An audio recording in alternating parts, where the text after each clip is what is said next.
Ladies and gentlemen. Kindly please invite everybody in. We will start shortly with Uncle Joshua now. He will be talking um, about the role of the JCE. So we're just waiting for people to come. In the meantime, we'll continue playing the music. Moderators, then could I reach about Martin so that I can continue with the music?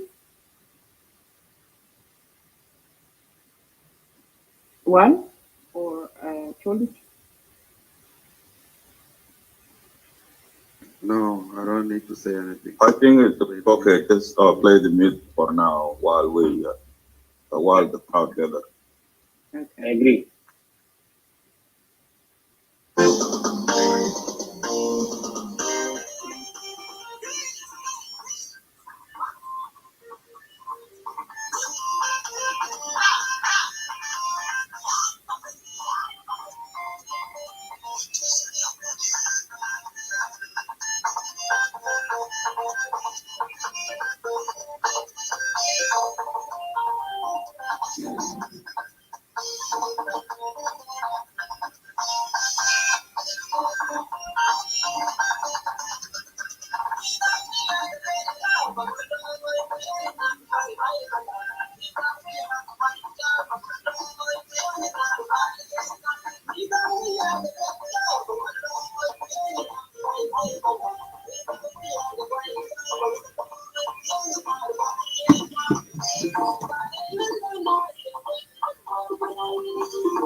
All right, thank you for listening. We ask that you invite people in so that we'll start. One, do you still want me to play music or continue with the show? I don't know. I think it would.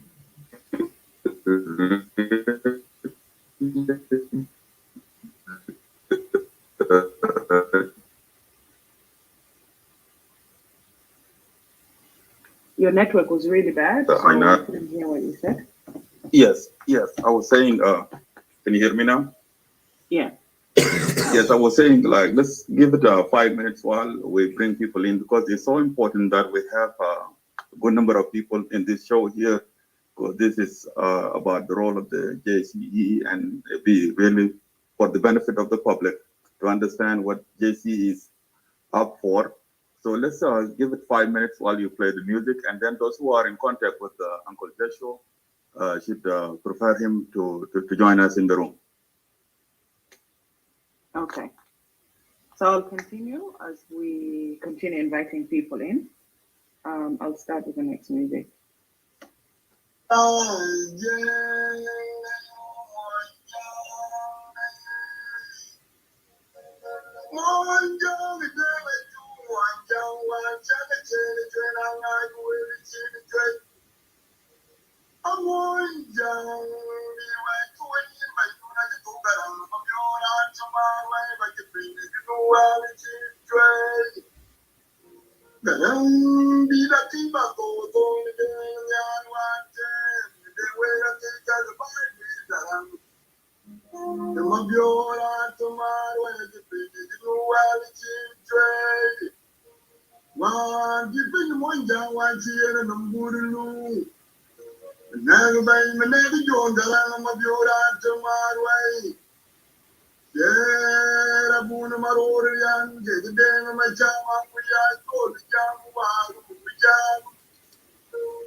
Play the next one.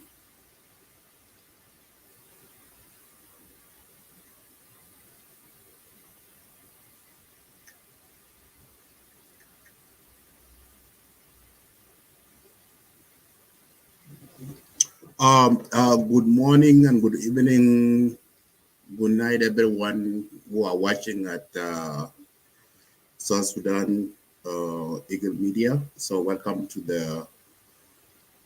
this program. So we are live in Clubhouse. So Honorable Joshua Dow will speak very soon. Please start sharing the video. Share, and you will listen in. So, Honorable Joshua Dow will talk about the role of JCE in Clubhouse. So please start sharing the video, and we are waiting for people to come in, and the program will be start very soon. Thank you.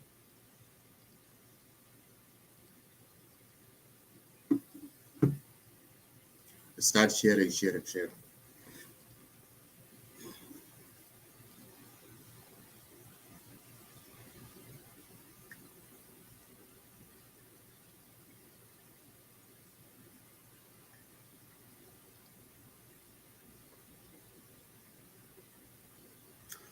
While we're waiting, for those of you who okay, listen to the music while we're waiting.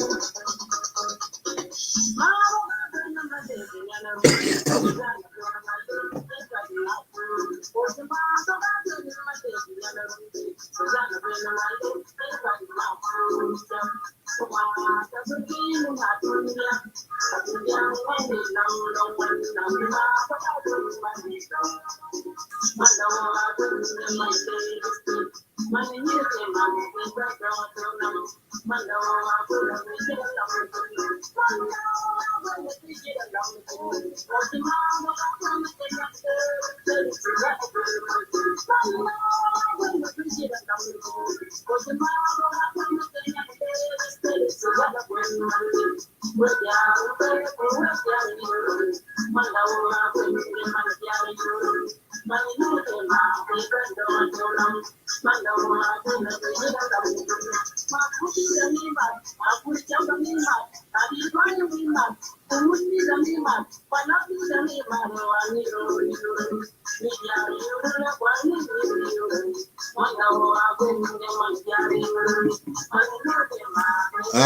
morning, Brother Lewal. Kedwal in the morning, kadi wapol.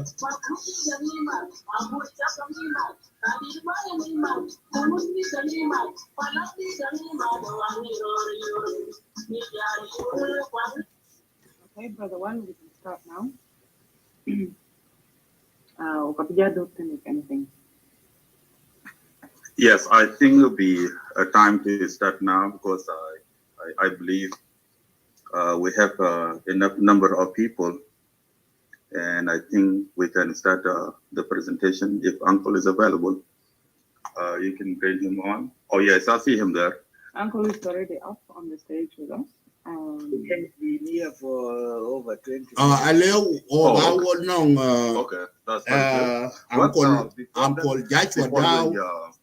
Alu live in Clubhouse. Uncle Jieen, and give him a chance to give us a presentation about on the role of JCE. Today, I would like to say so the program is running start right now in North America. So And I would like to say good morning to the folks in Australia, because live it's 2 a.m. in Australia, on Facebook Live. and good evening to folks in England Don't have access and to in Africa. Clubhouse. Uncle Joshua, good evening to you.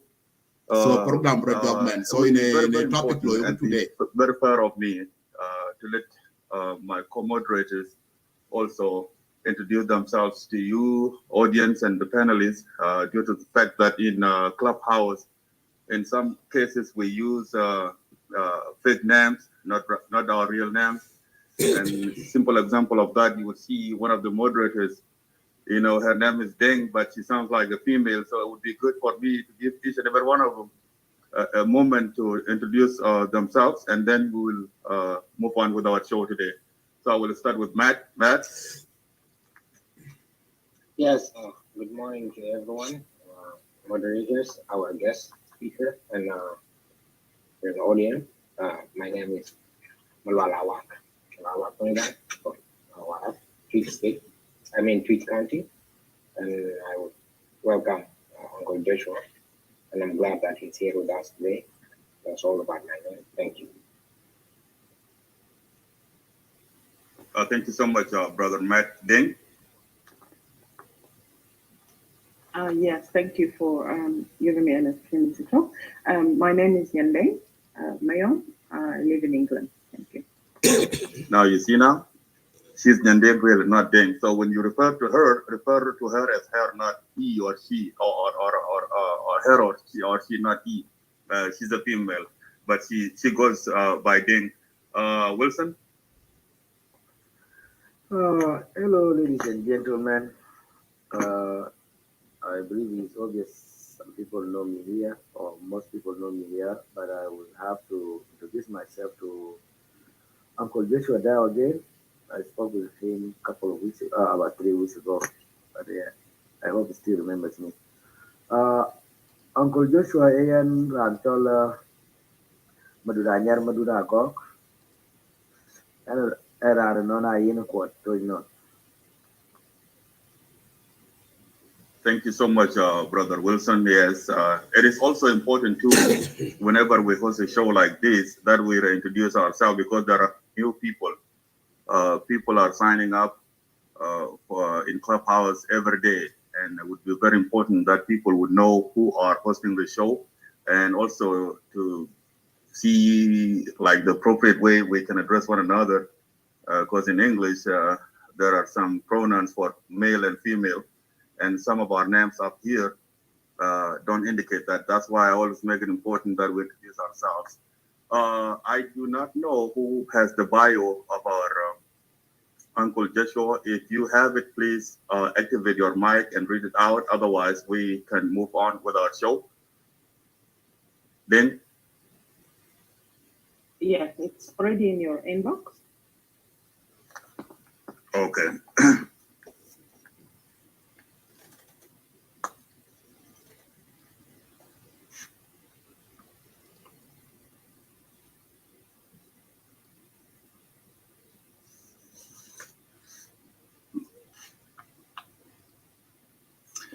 Oh yes, yes. Bear with me here. We're having a little bit hard time with internet here, and it's taking a while to upload.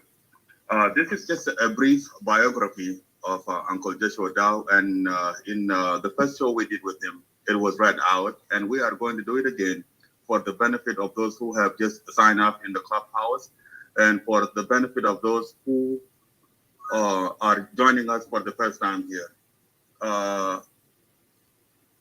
Presenter today, or our Uncle Joshua Dow, you also is for your benefit to know who is doing the presentation today, and that's why we kind of give out the brief biography. Of course, he's an elder. He have done a lot, and we can read it out all. We summarize it to fit our situation today in the show.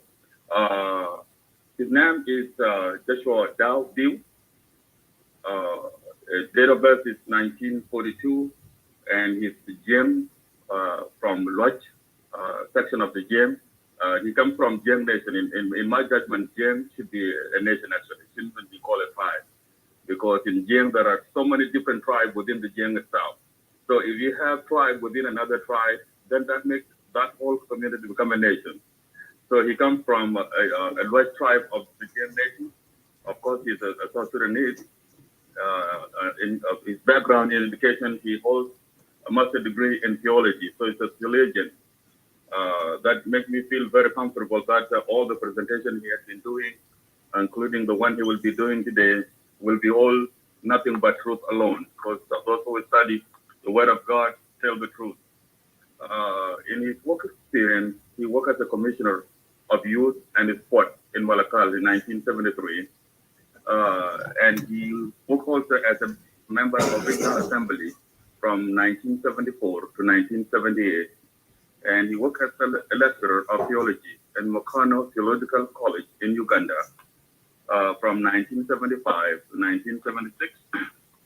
And then he was also a lecturer in Limuru United Theological College in 1976 to 1978.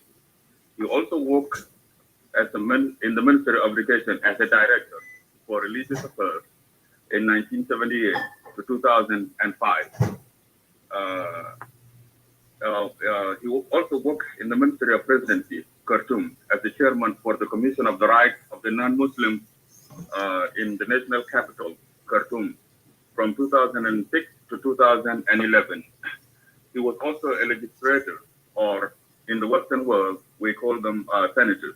He was also a senator and a deputy chairman of the Committee of Foreign Relations in the Council of the State, Juba, from 2011 to 2022, which means he's still there as we speak. That he continues to service our country. This is the brief biography about Uncle Joshua Dow, and of course he has done more than that. But if we go up only his biography, it would consume our time, and I don't think we are prepared for that. We did this so that you can have a little bit of information about who is coming to do the presentation today. In the Western world, it means a lot to know who you're talking to have at least a clue about his background. In America here, we measure individual by his past, not by who he is today. And in that brief biography there, you can see there he has a wealth of experience. And so what he will be telling us here, there is no any piece of doubt that he will not know what he is actually talking about or doing a presentation on. In this show here, feel free to use any language that you feel comfortable with, because at the end of the day, we are seeking understanding later on when it comes to Q&A. With that, I would like to ask our uncle to activate his mic and start the show on the topic of the role of the Jieen Council of the Dead. Uncle, activate his mic. You're hearing my voice. Thank you very much for the introduction, and I thank all the moderators and all the audience for inviting me to talk to you this evening.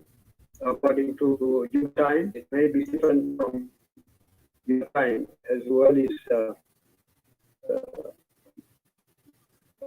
so that we can share our minds together on important issues with Jieen Council of Elders. I'm sure some of you might have read my brief presentation, writing which I have given out. So I'm really grateful to see you again for the second time.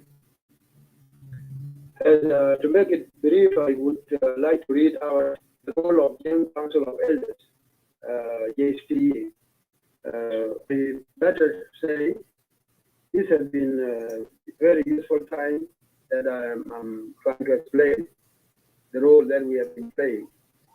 And let me say, Mr. Ring, the sound is clear. I think check your microphone. And so when we started, we had a lot of substantive small community, and they are in the list. We started in 2013, and now we have put them together into 5 categories. We have a will, we have Warab, which is red, including Toy. We have lakes, Rumbek and Yerul, and these are the 3 large areas in the western side of the Nile. Then we also come to Upper Nile, the eastern part. So we have Jonglei, and then we have Padang. So these are the 5 categories of the Dinka nation. And therefore, we say this purpose is for the unity of Jieen as a nation, as you rightly put it, but we have to go into what the small body called JCE is. So let me run through briefly on what we have presented to you, that this is an additional information to many illuminating documents JCE has put out at different occasions since its formation in 2013.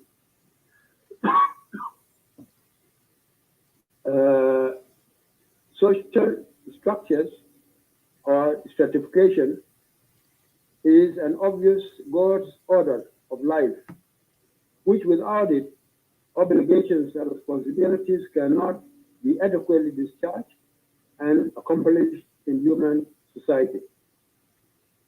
It is therefore a universal order in both human and animal worlds that those who are born first or created before others assume indisputable function, which others that follow after take for granted, or at least to a great extent accept it till some improvements are made much later in life. The elders rightly assume the role of firstborn in our Jieen society, and we think it is also the same with other communities. However, there are many people out there who of late, through social media, often exhibit their complete ignorance about who an elder is and among the Jieen, whether a lady or a man. They don't understand what that function of an elder is. Therefore, the function of an elder, or functional concept, at its semantic context, the term koibit or elders is specifically used by Jieen to denote those elderly people who are distinguished reference personalities known to have special capacities, abilities, and qualities. They are all persons who are custodians of accumulated wisdom, experience, and those rich of acquired historical information, tradition, customs, ethical values, virtues, and norms which are cherished by regional Jieen society. Because of their age and experience, Kojit are known, or elders are known, to be most tolerant, who always patiently impart wisdom to others. They pick all these qualities from old men and women who handed them through historical and cultural values from the glorious deeds of the ancient past. For their objectivity, impartiality, good track record, logic-oriented, they maintain or control the moral order of their societies. They are the source of inspiration, role models, and identification for members of the young generation. That means they identified and inspired the young generation to be more worthy of information, of character, of good behavior. So they transfer this great knowledge to their youngsters. They are not necessarily leaders of their respective communities. This is very important. That elder is not necessarily a leader of his community. He is not the chief. He is not anything, but mostly play an advisory role as the senior member of society, of the society. Prominent among various structures of any given society is the role of elders and senior citizens. The role of elders and senior citizens might be denied, opposed, or resisted by some people who would wish to be without the privilege of the past values, responsibilities, heritage, and accountabilities. Again, those who allege not to know the elders, that the elders are morally duty-bound to settle scores of conflicts in the societies are evasive of responsibility. Nowadays,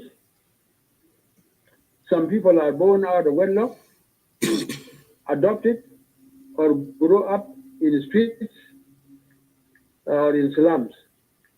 They have no opportunities to sit on the laps of their fathers, uncles, or elder relatives. They can, such people, even if they are educated, will not appreciate the community ethical moral values because they have not acquired them through close association with their elders.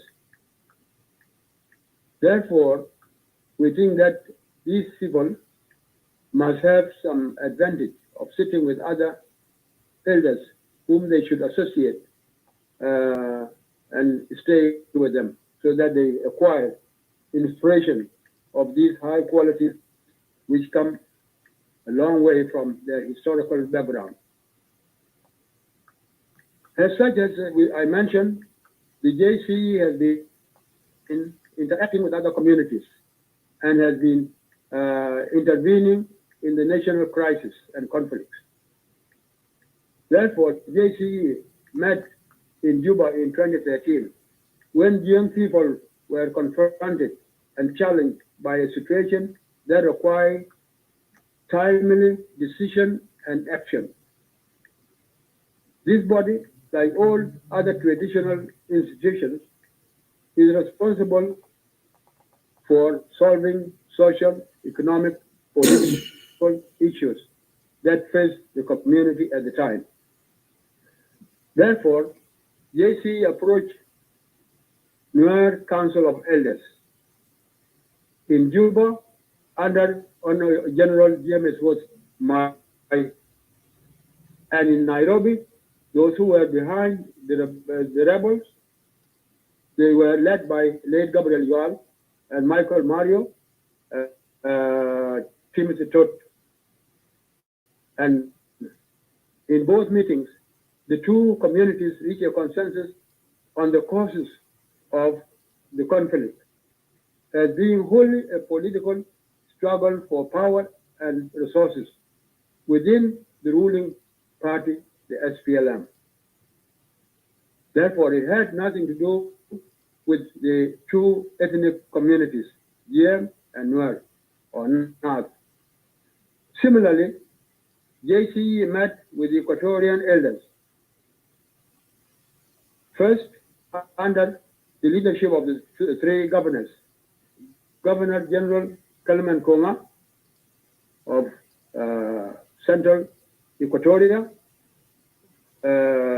Honorable Joseph Bakasoro of Western Equatoria, and the Honorable Luis Labang of Eastern Equatoria. We met in Juba, and it was when the Equatorians were feeling that the Jieen were going to kill them. This was a political agitation by some political leaders. So the community was disturbed, the Equatorian community was disturbed, and were moving out of the town. So we had to meet and resolve that there was nothing of that sort, and we spoke. And this meeting was jointly chaired by late Ellison Magai and Maulana Amburu Ring in one of the hotels here in Juba. And that was a real breakthrough, so that our communities did not run away from the town, from the capital, due to unfounded rumors by some political instigators. We moved to meet respective community councils, and we met the Mandari community under General Kalman Konga, and we met Juba State Community Council of Elders under General James Loro, late James Loro, and we met Baragazal elders of Fertit, Jieen, and Luo under different respective leaders, and prominently those of Baragazal were under late Joseph Okil Bango. And therefore, we also at the same time met the Chiluk members, and that was in the presence of, or led by late Joseph Bol Chan, in the presence of Lama Kol and other leaders. And also we met with the Mak of the Chiluks to iron some differences of the community in Upper Nile. And finally, we met under the leadership of His Excellency President Salva Kiir, as it was a serious matter. And the Mak, the Chiluk King, was in Juba. So the elders in all these meetings resolved that we should interact with one another to mediate among the communities and resolve feuds that are social, economic in the sense that if the cattle are destroying the crops of some people, this must be addressed. Social, if there are feuds among the communities that we are conflicting over the land, this must be resolved.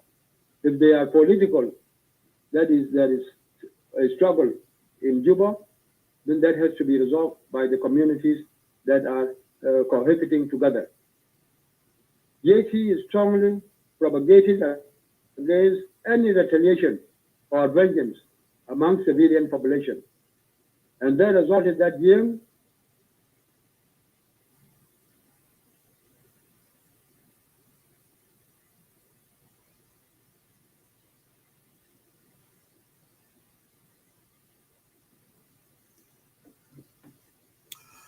Okay, thank you guys. Keep sharing the videos.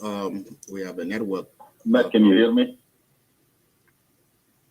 Yes, I do. Yes, it looks like Uncle has network issues. I think he muted himself now, below and mute, please. Okay.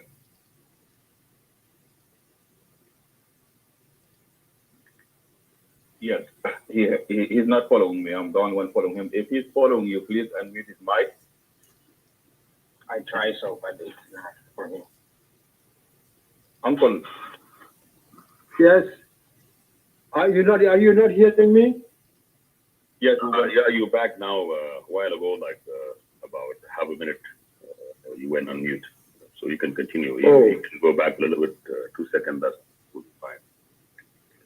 Okay, I was saying, after we did the councils of communities met, the JCE embarked on a campaign that there should be no vengeance on their members who are killed on Juba roads or Equatorial roads between Yambio and Juba, between Ye and Juba, between Nimale and Juba. There was no vengeance, and this was discouraged by the JCE, and all the communities were again settling normally.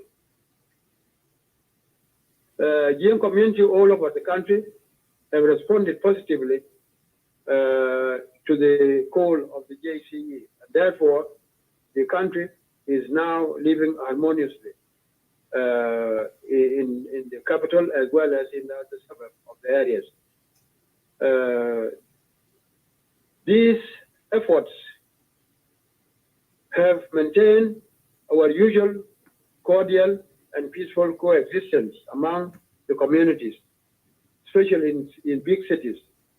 And because of the spontaneous, responsible role the JCE has created and carried out effectively, the discussion among the elders and the community members and societies progress very effectively. And therefore, life is now supposed to be back to normal, except unknown gunmen who keep killing people, and these are criminals.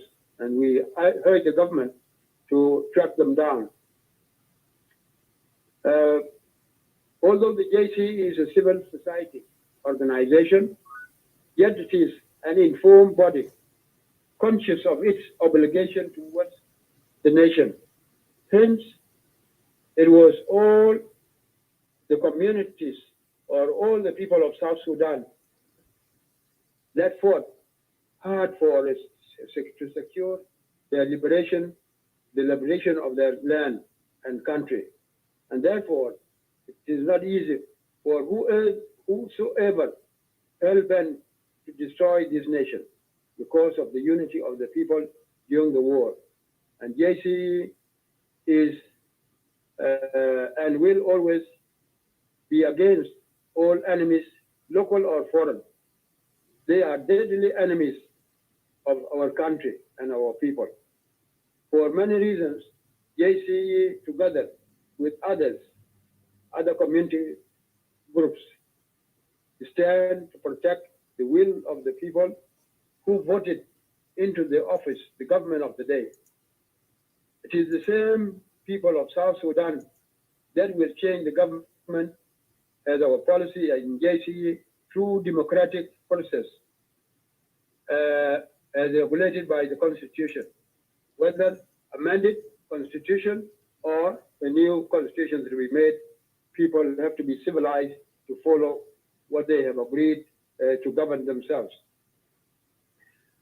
For this reason, we will not go back to destruction of life and properties. As it happened in 1991, in 2013, in 2016. Therefore, the JCE feels duty-bound to preserve the total gains of the liberation struggle against the interference of foreign actors or elements. And this where the JCE became unpopular, when JCE opposed the UN resolution 2206, 2304, 2241, or AU Investigation Commission under Obasanjo. All the deployment of regional protection force together with the UNIMIS 14,000, which is now 17,000 strong force, which are intended to take over the country by force in disguise of protecting civilian population against their own government. And this, we have rejected it, and we are continuing to reject it as we agreed. Uncle, Hello. hold up there. Yes. There is urgent message I want to pass out here. Moderator, Okay. please, if you have blocked anyone, please unblock them so that they can access the show. And those of you who are in the show here, if you have blocked anyone, unblock them so that they can access the room for this important topic, please. I am receiving a lot of messages with the people complaining of being unable to join the room. Please, for now, unblock them for this show, and then you can go and block them later on, please. Thank you. Continue, Uncle. Thank you. These efforts that we have made to oppose the foreign intervention in our country, because we have experience that we liberated our country from foreign domination, which was Khartoum and the Arab world. And therefore, we cannot allow our country to go back to be governed or interfered with by foreign elements. And we have definite position and policy that these and other discrete plans are to undermine and the elected government now and in future. For this reason, we cannot allow and we oppose the agreement, ARC, Agreement for Resolution of the Conflict of South Sudan. It was crafted with a different intention, and therefore it was not resolving the root causes of our conflict. Hence, our councils have agreed that it was purely political. It has to be resolved by the people for the benefit of the people. And therefore, we oppose the AU envoy to South Sudan ceasefire commission. We oppose the hybrid court. We oppose the UNIMIS under the UN Charter, Chapter 7.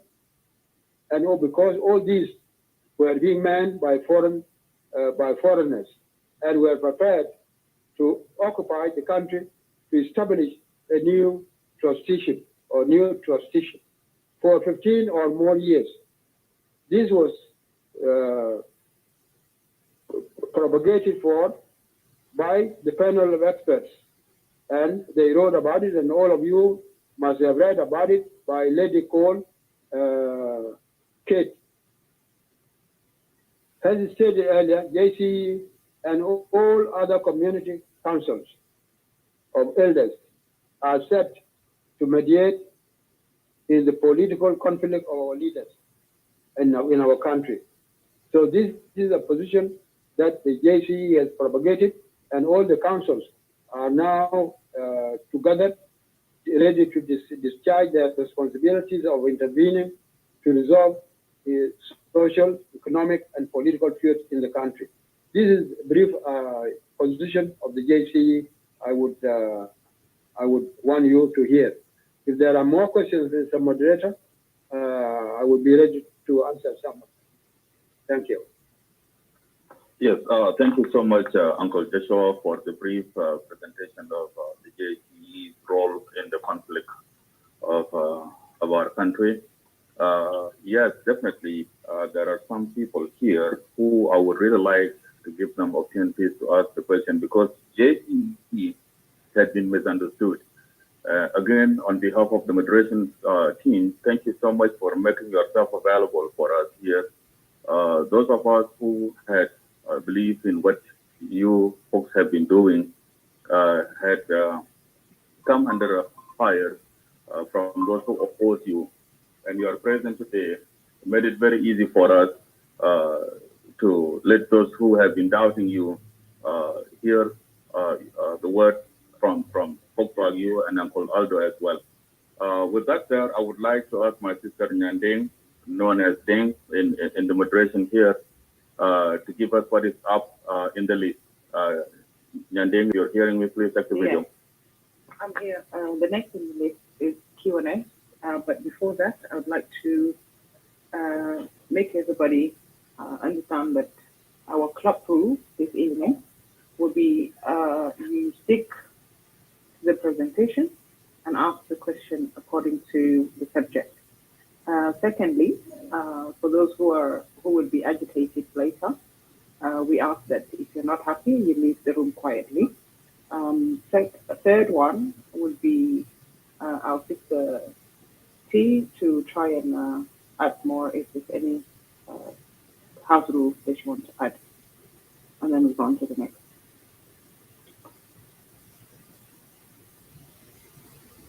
Thank Tony, you, Mandy. I believe we're good for now. As planned from our us. Maybe the role will be that later, but for now it's good. Thank you. And I would also like to let the audience know that this had been a live show. It's being broadcast now in Lake State Media by Brother Madid, Abraham Madid, right here in the moderation. So this is going on live. It's going on live in Lake State Media. Now I would ask Brother Akilio to activate his mic and then give us some of his comments, and if he has anything that he has in the list with regards to today's show, Brother Akilio, please bring it out so we can benefit from this show. Thank you, Saswal, and great thanks goes to Uncle Joshua. It's great to and honorable to share the podium with you. It's quite amazing. Your last presentation and this one made me flabbergasted in a sense, because the way you articulate is quite amazing. What I would like to add is this: if it's going to be informal questions, if you don't mind, before we go to question and answer. There is a peace agreement that was signed recently in Khartoum regarding those of Kutbang and those of Johnson Ulun and the government from other side. That peace agreement is quite confusing to Jieen in particular. I don't know if you can elaborate a little bit more in few seconds of your time, if you don't mind. And I will stop here and thank you, the rest of the moderator, for the job well done and professionalism. Thank you. I'll stop here. Yes, so thank you so much, Brother Achille. Yes, it is important because this is the latest incident, and with Uncle Joshua being a member of the Lodge community, a community which has some land dispute with their cousin Philip. Yes, it's important that you would actually give us a few remarks about that. Matt, if you're hearing my voice, please activate your mic and let us know if you have some in your list that would need to be addressed on how to do the Q&A and the rest of the show. Matt? Not at all, but the only thing I just want to add is, as South Sudanese, a young man, and we know South Sudan is a country that we share with other non-Dinka. On our behalf as Dinka young people, always are bothered for the things that we hear, and we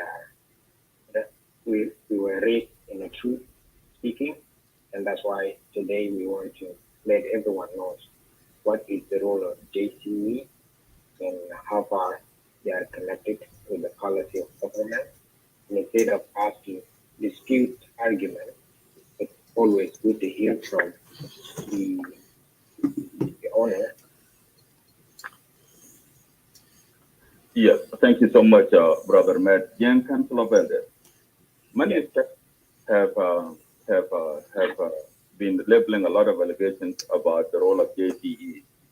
Now, it is an opportunity for those who had been hearing a lot of allegations, or perhaps those who had been doubting about their role, or those who do not know what their role are. It is an opportunity for you now to ask questions if you are here to truly seek understanding as to what the role of the JCE is. Also, be mindful that Uncle Joshua, for some of you here, could be your grandfather, it could be your father, and it could be your grandfather-in-law or father-in-law. And let us talk as a family, seeking understanding of one another. And also, I want to let the audience be reminded that we, as a moderation, have prepared ourselves for today's presentation, not a debate, and not things that are attached to this topic here. And also, be mindful that should you behave unruly, moderation will politely ask you to be moved into the audience. That doesn't mean being chased away. And because we are here to seek understanding of one another. As a community affected by war for years and years, and all wars come from the confusion. So when we take advantage of the technology to meet in a room like this to discuss our issues, it is a great deal of respect to the people of South Sudan to really let them dialogue in the room with respect. Do not come in up here and make yourself the subject to be discussed, or try to distort the presentation, or try to ridicule, or try to incite more hatred. We are here to seek peace and acceptance of one another. So without further comment, I would like to let the moderation in charge of the question Q&A activate the hand raising so that people can come up and ask questions. And then please, to be fair for everybody, make sure you keep your eyes on the list and the order of the hand raise. Brother Walt, before you go there, I think it would be reasonable to let Uncle Joshua elaborate a little bit more on the peace agreement that was signed recently before we go to Q&A. I don't know what you think. Yes, we can do both. We can bring people up as he actually make some comments with regard to that request. Yeah, so Uncle Joshua, if you are hearing my voice, please activate your mic and give us comments with regard to the recent peace agreement in Khartoum. I think that would be called a Khartoum peace agreement number 2, because there had been many of those done before. Please, if you are hearing my voice, activate your mic.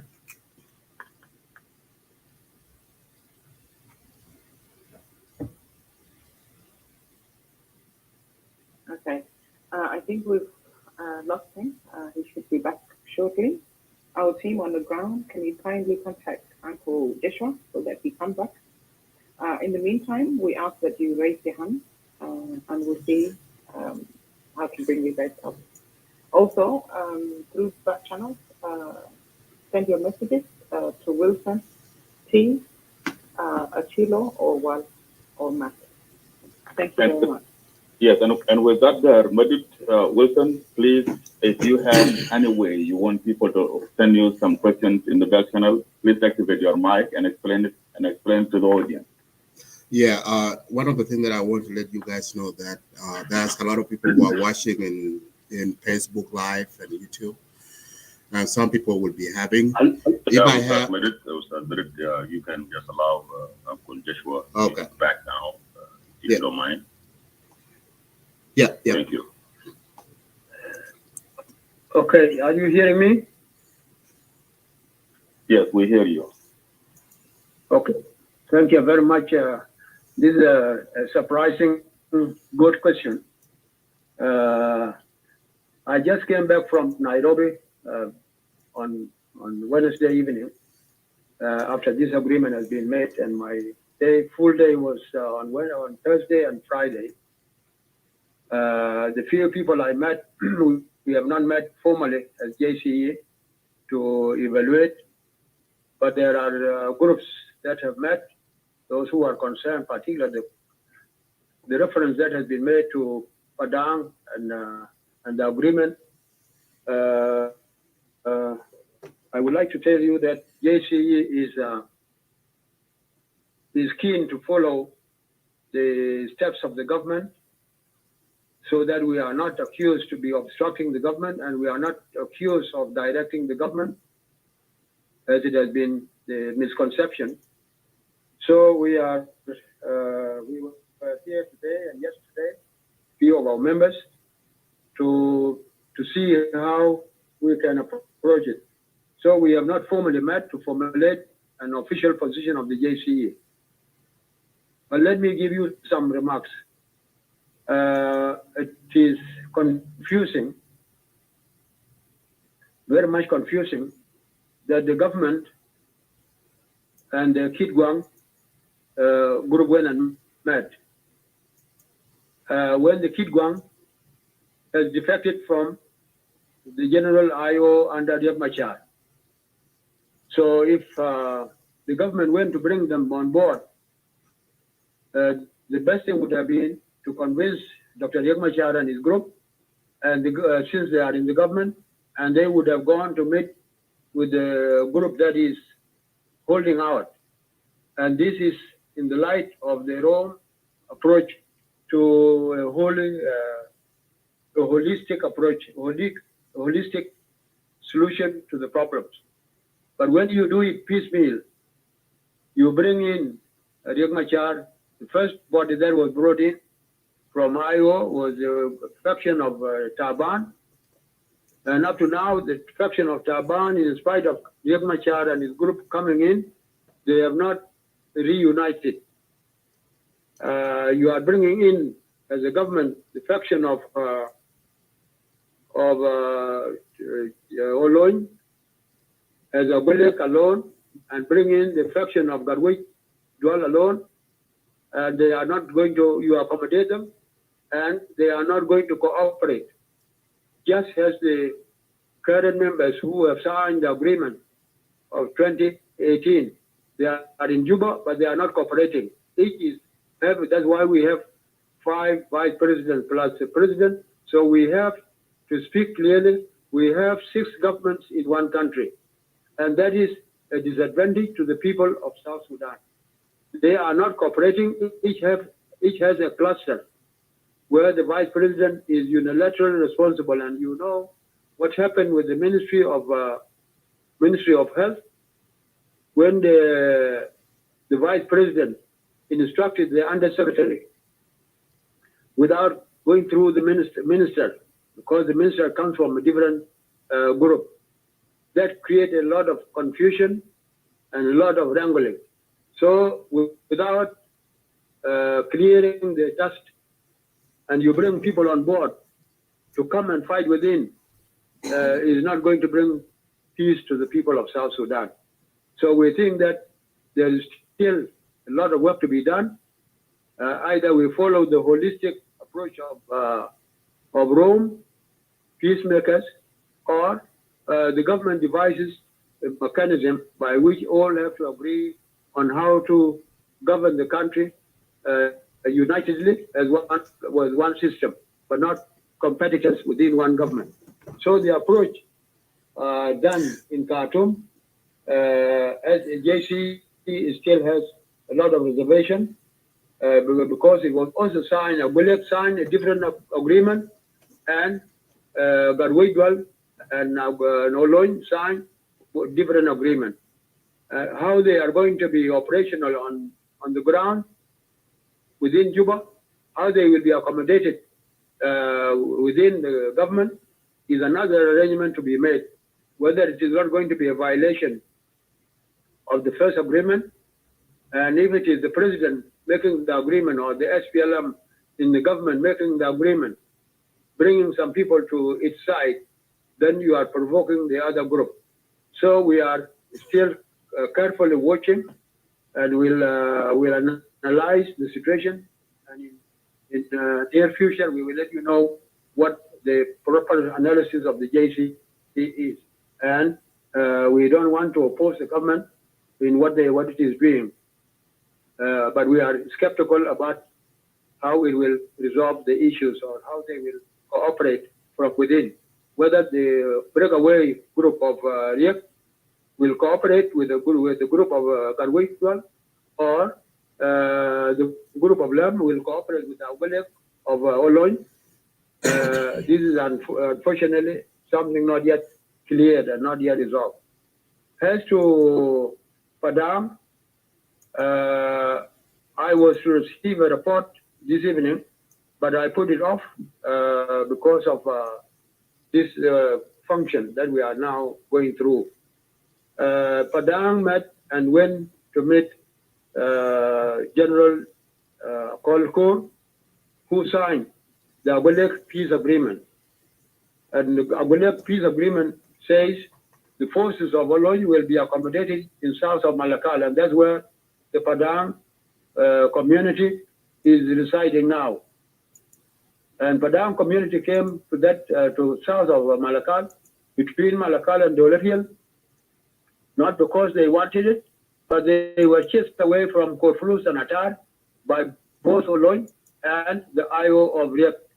And they had to come to near where the government forces were, or escaping from being massacred. Now, the government has not clearly stated how they will cooperate with the forces of Oloy, and Oloy took up arms in order to liberate the Chiluk land from the Dinka occupation. And so how that is going to work out, it is still a mystery. And Padang are watching carefully and with reservation. So they want to ask the government, what is the proper arrangement that will not bring clashes between the forces of Oloy, which is an army alone, and 500 will be settled south of Malakal, where Padang are staying. How will they be prevented from clashing if the land is the one being claimed by the Chiluks? So the people of South Sudan, the Chiluks, the Padang, they were living peacefully until the IO took up arms and chased them away to POC in Malakal. Padang, many people have gone to Malut and to Rang, those who from Atar and from Korflus. And this has not been resolved, how they are going to be accommodated. So I would say it's still a business of the government to clarify how it is going to manage the situation and bring peace among the communities that have been in conflict. Thank you.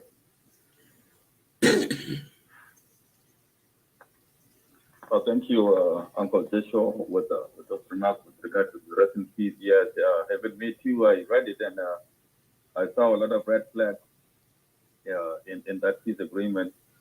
Whatever the case may be, I really encourage and advise our people to be calm, and we should not butcher one another over wrong deals that are made one-sided all the time.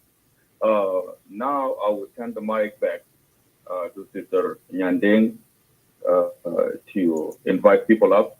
And if one of you moderators have turned off the hand-raising sign, please activate it so that people can raise their hand and ask questions.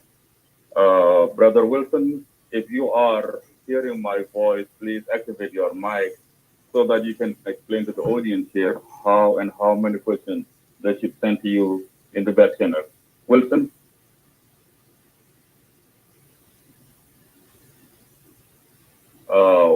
Actually, it's not up here. I don't know what happened.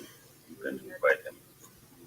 Oh, okay. Okay, that's fine. Okay, Ms. TJ or Nyandeng, please. Yes, we ask the audience to put their hands up for any questions, or send your questions through the back channel. So everybody, you're welcome to come up. In addition to that, also, we're only going to allow 10 questions to be asked, and also to be answered, since we are not going to for too long. So let's keep it at that minimum of 2. So the times and also. Okay, thank you. Mr. Makir 2K, please tell us your name, because some of you have shortened your names in the clubhouse and some don't have real names. So when you come up here too, please tell us who you are, because we are talking about the real issue here. For those of you who are Not watching affecting, in very the good Facebook, for us to know who is if really you have a asking the question to ask, so please click the link. Okay. Click the Please link activate and your then mic come and, up with the studio, ask your question. and then I will talk to the people in Clubhouse so that they can give you a chance to ask your question. So that is opening. So for now, for this forum. you can click the link and join me in the studio, and then when the chance come, and then I will call your name and then have your question, and then Uncle Joshua will answer you. Thank you. Who are organized, like the Jieen Council of Elders. Say, for example, the Chiluk, the Nuer, and the other tribes. So we got that Facebook or the Murle, for example. So that Uncle Joshua talk on issues. Now is the time. Always so link that will pin down. Hard for the government click that link. The relationship with community. So I just want to ask Uncle about that. So long time the time by the time being teach so in by your course by that team but to teach Uncle Joshua will be an solve your answer. Thank you. Okay, Keith. Yeah, greetings to all, and especially to our guest, Uncle Joshua Dow. Thank you, moderators, for inviting me up to ask my question, and thank you, audience, for listening. And I also just want to extend a special gratitude to Uncle Joshua for always coming out here and speak to us in Clubhouse. It will bring a lot of clarity because JCE has become a big topic, and it has created a big division amongst South Sudanese. My question is one that I'm trying to keep it as general as possible. Does the JCE meet with the president and his cabinet on a regular basis to advise him on how to run the country? Because this has been one of the reasons a lot of opposition people have been attacking the JCE and also using the JCE to attack the Jieen as a community. So I would really appreciate Abuglela, please turn on your camera, and also for those of you, if you join in the studio, turn on your camera. If your camera is not on, I will not bring you in the studio. So that we could put this. This is our policy. Disagreement aside. Thank you. Thank you so much, Sister Keith. It is really true, yes. And Keith, if you don't mind, can you tell us who your real name is? Because I'm sure, yes, we love Keith, but I don't think that is your real name. What's your real name? Yeah, thank you, Brother Juan. I apologize for not introducing my name. Yeah, my name is Mary Akuchriak, and I've been using the name Peace to maintain peace here in Clubhouse. And I'm from Dinka tribe, from Yorul. Thank you. Yes, thank you so much. We really need peace. Yes, in the audience, you will hear your answer. Thank you so much for your question. The next is who? Ms. TJ?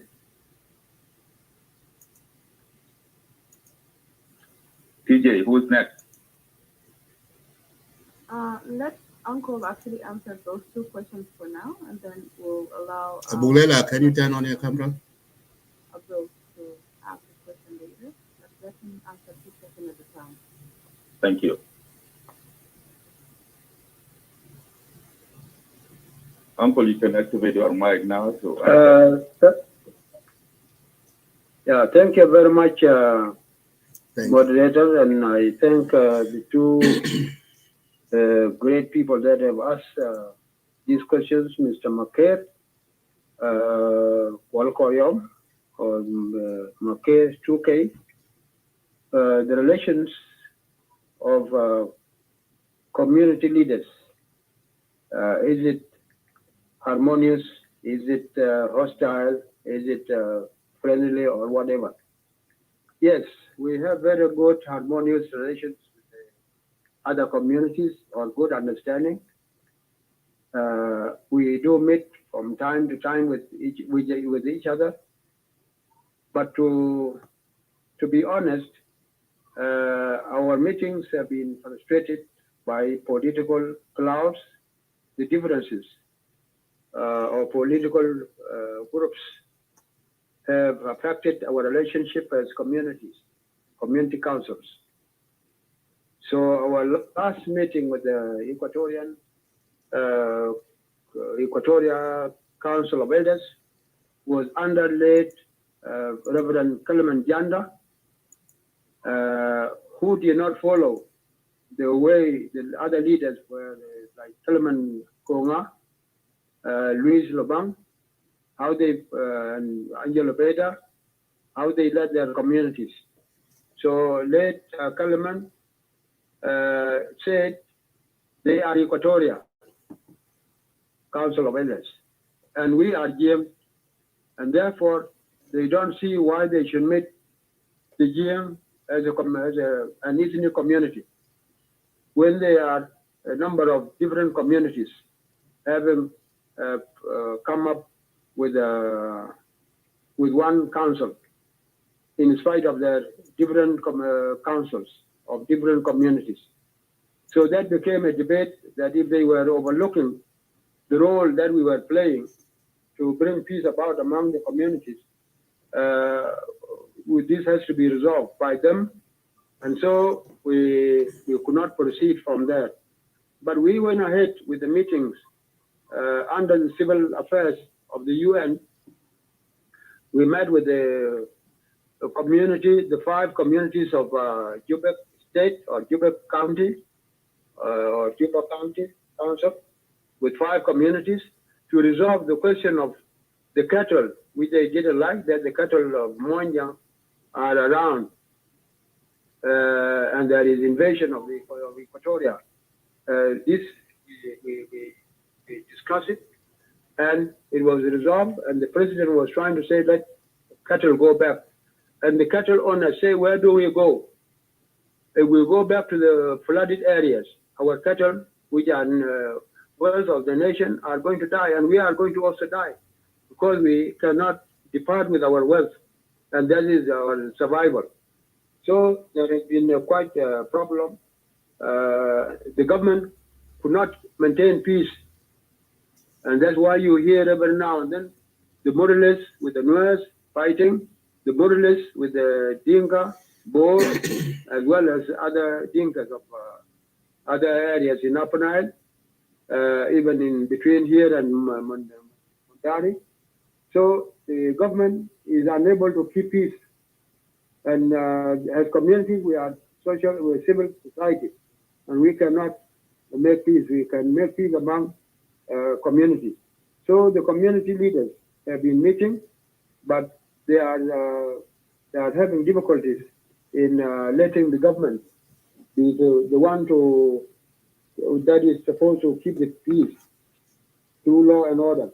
But ours is to bridge the relationship, which is really cemented by intermarriages, and you have children of your daughters there, children of your sons there, and you have in-laws, which is a taboo in our traditional communities, not to kill your nephews, not to kill your cousins, not to kill those who are related to you by blood. But it is the government to maintain law and order. And I'm afraid to tell you that our government has not been able to have the law maintained among the communities, and that has generated hatred among the communities. The second question asked by Peace, my daughter Mary Akuch has asked this, a very good question, but it's a difficult one. Does JC meet with the president regularly to advise him of what to do? To be honest, we never meet the president regularly. And for the sound is good, right? Years, now we have not met the president. Good. Okay. Because the president felt that other communities feel disappointed when we have been openly writing against other organizations and criticizing the government one way or another. And when we talk to the president, we talk to him as our member of the community, and we tell them how we should organize ourselves and govern well. The governance, which under him should reflect the capability of governing himself and governing others. But meeting him regularly has been very difficult, has been frustrated by political cloud that is creating misunderstanding among us. So we have not been meeting the president regularly. And to give you example, when the national dialogue ended its deliberations and made resolutions and recommendations, which was uniting the country, according to the resolutions from the grassroots, how the government should be strong in terms of delivering of services, in terms of maintaining peace and law and order, and let the government follow the regulations, the recommendations and resolutions of the people of the South. When we supported this in the first document in January, the president did not call us. He sent us the security agents, security leaders. And we met with the security and we told them our peace of mind and what we wanted. And when they found that it was a normal opinion, they asked us if we can clarify. And we clarified by writing another document way forward in February last year. And from that moment, we have been meeting with all the security authorities and not with the president up to this time. And I'm speaking from the position of know-how that I'm a co-chair, and my co-chair, Ambrose, is sick, so I'm the one acting now for him. He cannot be dismissed, he's only sick. So I'm telling you that we have not been meeting the president, and we don't advise him. Our relationship has been constrained for the last 1.5 years or so. Though other communities meet the president and meet the leaders, we are not having a regular meeting or any meeting. We have sought in February and July last year a meeting with him through the security organs, the chief of staff, the chief of the national security, and the chief of the police. But this has never been realized. We have not met him up to now. So those who are advocating or talking against us that we are the one directing the president, this is not true. We are not the one advising the president. He has his advisors. But we feel that we are also responsible and we have opinion as citizens and senior citizens, and we should tell them what we think, and we have been telling them what we thought in the past, but not regularly. Thank you. Thank you so much, Uncle. In response to the next coming up question, if you could actually give us some remarks about the Morley and whether the JTE had made any initiative to contact or consult with some elders from the Morley community, whether it regard to the incessant aggression against the Jieen of Jonglei, as well as the Nuer community as well. If you don't mind, in the next, in response to the next question, if you can give us a few remarks on that, it would really be very, very good, particularly for the people of the Boer community and the Nuer communities as well, because Morley seem to have been creating a lot of insecurity to those communities in Jonglei State. Ms. DJ, who is next in the list of the question? Brother Abel and Brother Cody. Okay, so we're going to go three for each, right? We'll do it two at a time. I just Okay. don't want the person to be asked at the same time because it's overwhelming. So let's do two at a time. Okay, and please keep the hand raising, keep it off for now until we are clear. Bill, if you are hearing, Abiel, if you are hearing our voice, please activate your mic for your question. First, I would like to thank you, the moderators of Jieen. I would like also to thank Uncle Joshua. I will introduce myself. My name is Abiel Kon. I'm from Padang community.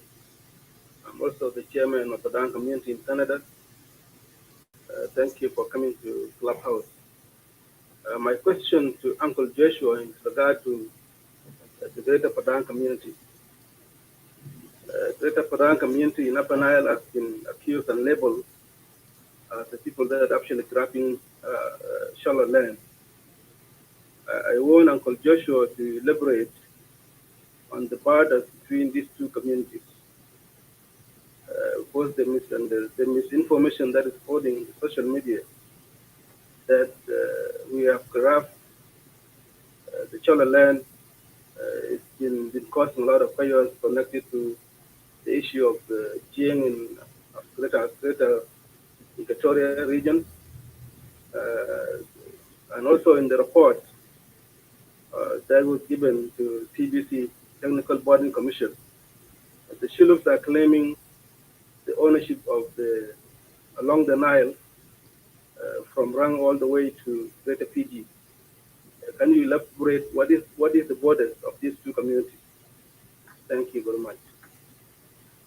Yes, thank you so much, Brother Bill. Yes, it would be really good for us to hear some comments and remarks about that, and also even the possibility of going to Supreme Court, because when we have dispute, we should go to court instead of going to war over it. I hope our uncle can give us remarks with regards to that. Now, TJ, who is next? Jolly? Yes. Yes, Brother Jolly, activate your mic for your question, and Brother Bill, you will be dropped into the audience in order to clear the room, and you will hear your answers in the audience, please. Jolly, activate your mic. Okay, thank you, moderator. Someone talk.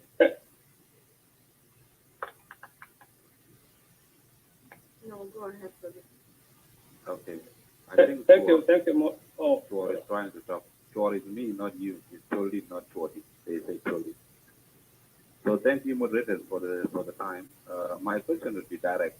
I have heard Uncle saying that there is a group of army from the United Nations that are in the country, and the role is just to take over the country. And yet there is 10,000 plus in the country. So my question is, why do you guys allow the number of UN troops to increase when you could actually talk to the government or advise the president to reduce the number of the UN troops? Then you guys are aware that the role is going to take over the country. If you have some sort of evidence, then why do you allow the number of UN troops to increase in the country when you could actually advise the US, the president, to reduce the number of the United Nations troops in the country? Then they are becoming a threat. That is my question. Oh, thank you so much, Brother Jolly. Yes, I wish Uncle would be in the capacity to give us remarks on that. Yes, we are serious about this, and even the automatic renewal of the UN mission in our country without consultation with our leadership is becoming something of a concern to the South Sudanese as public. I don't even know how the foreign entity can just renew its own contract without seeking our opinion. And how long is the UN going to be automatically renewing its presence in our country? Thank you so much, Brother Choldit, for your question. I think the total question asked came from two people, and if we are going in the same interval, then we will stop here and give Uncle a chance to answer this question. So, Uncle, if you are hearing my voice, please activate your mic to respond to those two individuals that have asked questions. thank you very much for the questions.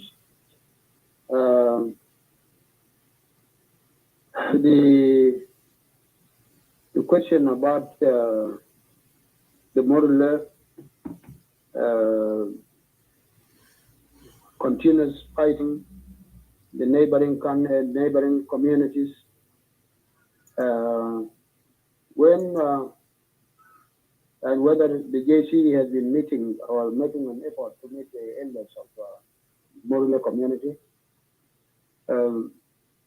what I would say is that you might have heard me say the government has not succeeded in maintaining law and order in all our communities that have taken up arms. The militias have been armed before the agreement CPA,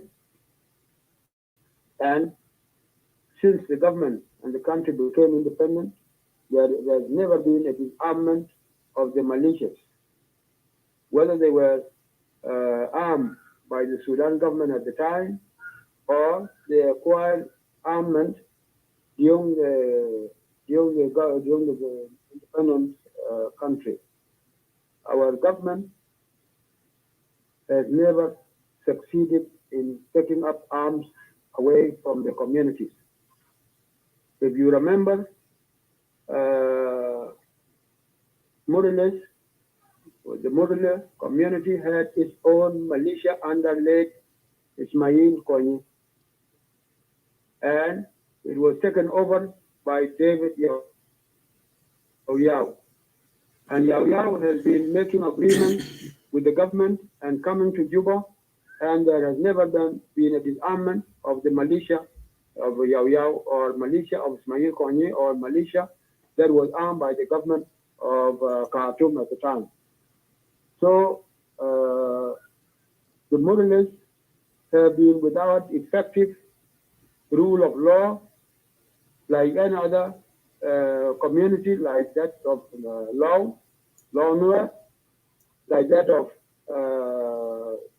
Agwelek, like that of Petit, who was under Tom and Noor, that of General Kalman Konga. These have never been disarmed by our government after independence. So I'm sorry to say that that lawlessness, that behavior of brutality has continued all along. And therefore, I'm not going to say what has happened in the terms of JCE convincing anybody who has arms, who depend on livelihood. Their livelihood depends on robbery. They go to take cattle from them. The Muslims go to take cattle from the Lao, from a boat, and that is their way of life that has continued all along before the agreement.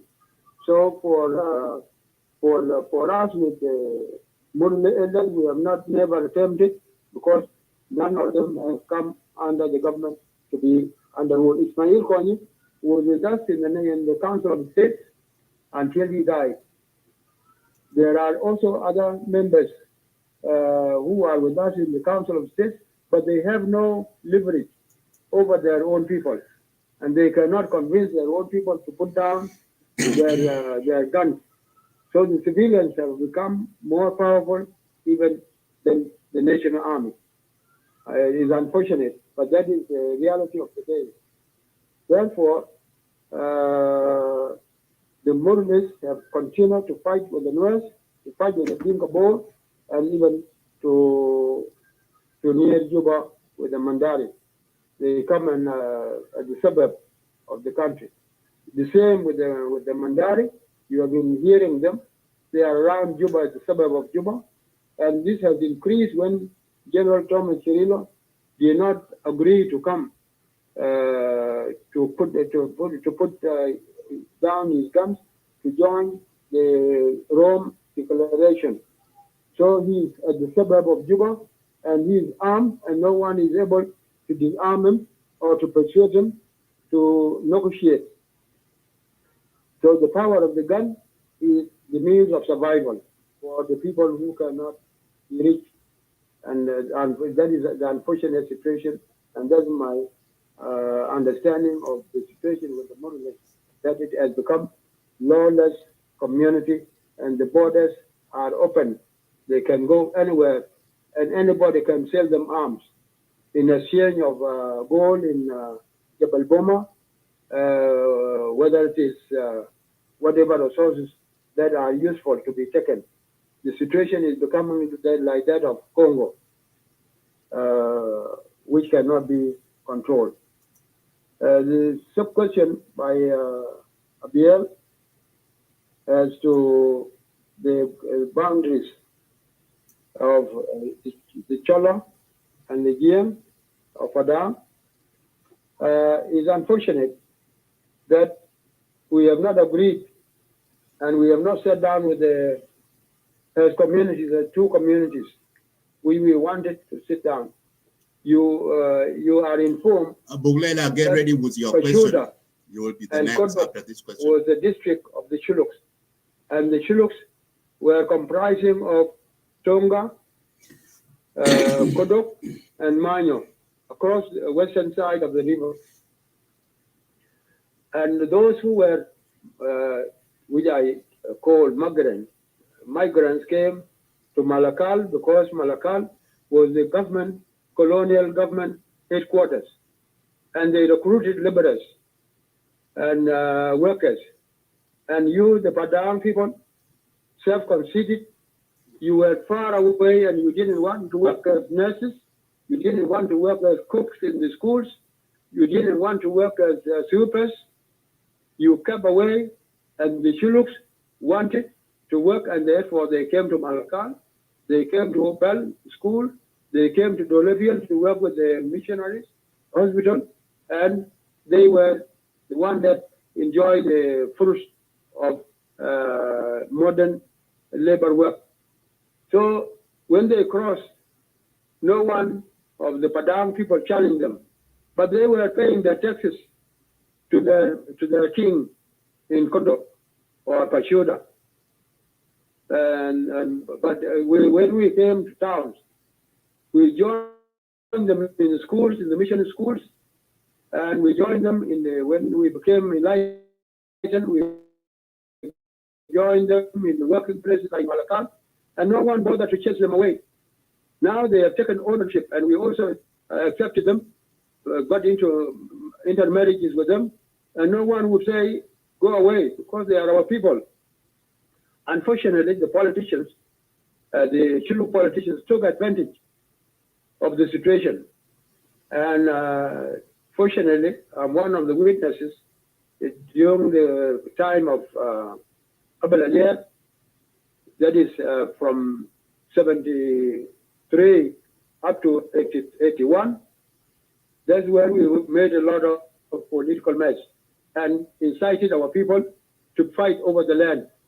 But otherwise, all the Chiluks are mixed up with the Dinka in Lang, in Malut, in Malakal, everywhere. And now they have taken advantage of the claim of the land. And that's why if you say they want to demarcate their borders 18 miles away from the Nile and from Sobat, then the Padang say we cannot accept that. And the government has tried to intervene. The Chiluk political leaders described Salva Kiir to have sided with the Dinkas, particularly when Koko was created as a county. When Atar was created as a county, and Koflus as a county, this was construed as siding with Padang, and therefore the Chiluk leaders will never listen to intervention of the government under Salva Kiir. They say that he is siding with his people, taken as a tribal instead of being genuine with the government, whom they are a party to. Up to now, we have more Chiluks than Padang in the government of President Salva Kiir. So the idea of going to arbitration, I don't think that arbitration will help us. If the arbitration, when TBC and IBC were formed, they said the agreement of 1956 borders is the one holding. Then the Chiluks are on the western side, as they were under Tonga, under Kodok, undermine them. And if those who were in the city, like Malakal, no one is having a quarrel with them, and no Padang is chasing them away. They are Southerners, and you know that we have even Eladande in Malakal. We have Falata in Malakal. So in the cities, no one can chase the other person away. We are all Southerners. But when you begin to go to the countryside and claim and chase some people away from the water side, then you have a problem. So it is the Shilluk leaders who will come to their senses and admit our being cohabiting as people who have intermarriages and we have relationships.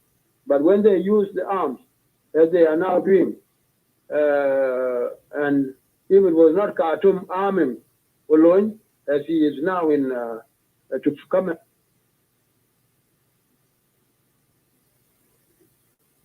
Okay, I think we've lost him, but we will wait. Again, our team on the ground, can you guys check on Uncle Joshua? Thank you.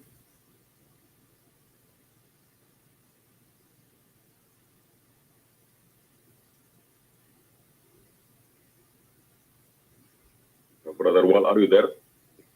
Yes, I am. I am.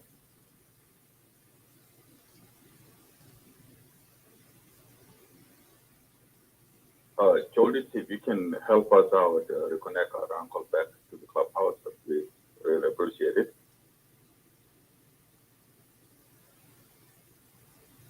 Also, if he comes back, let's limit the question because of his network and where he is. He's been trying so hard. But at least, we should have numbers or a certain number that we should limit unless there is a way that we want to for this. Yes, I think so far we have 4 people. 4 people have asked their questions, and now we have 4 up here, so we still have 6 more questions to be asked. Oh, sorry, if it went off. Yes, it was off. Yes, welcome back. How much did you miss? The last, not really. You can continue also. Okay, so I'm saying the borders will not be arbitrated in the court of law. I think it is the community that will sit down, community leaders, if there is not an outsider interference to support one side. If it is we will resolve our issues. And you remember there was a fight between the people, the Shuluks, and white people, and it was under the government of Abel Alier. Late Kuala Mum was the Minister of Interior. He called the governors or the commissioners, Malakal and Jonglei, and reconciled the situation. So once we sit among ourselves, we will begin to acknowledge the borders of one another. Once the government is strong to take away the armament from the militias, then we will resolve our issues amicably, depending on our relationship with one another. And politically, we will not resort to armament. Arbitration, personally, I don't encourage it. It happened in the question of Abiy, and Abiy went to the Hague under ICC, and the ruling became disastrous for the South. That's how we have lost Ijilik to the north now.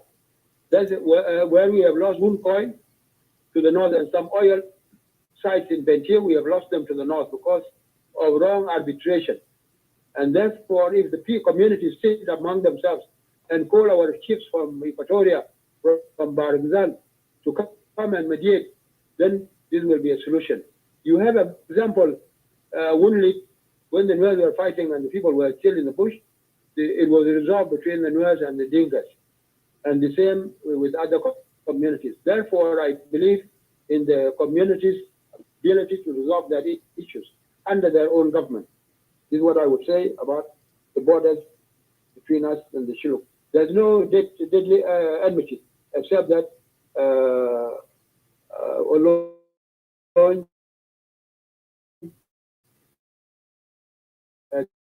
take advantage of the speed and the local leaders have not succumbed to negotiations. As to the last question of Jolly, and will you also, moderators, improve the presence of UNIMIS? Why should UNIMIS be allowed to be there? You remember the UN, when we signed the agreement in Khartoum, before we signed the agreement, the UN was not under Chapter 7. It was under Chapter 5.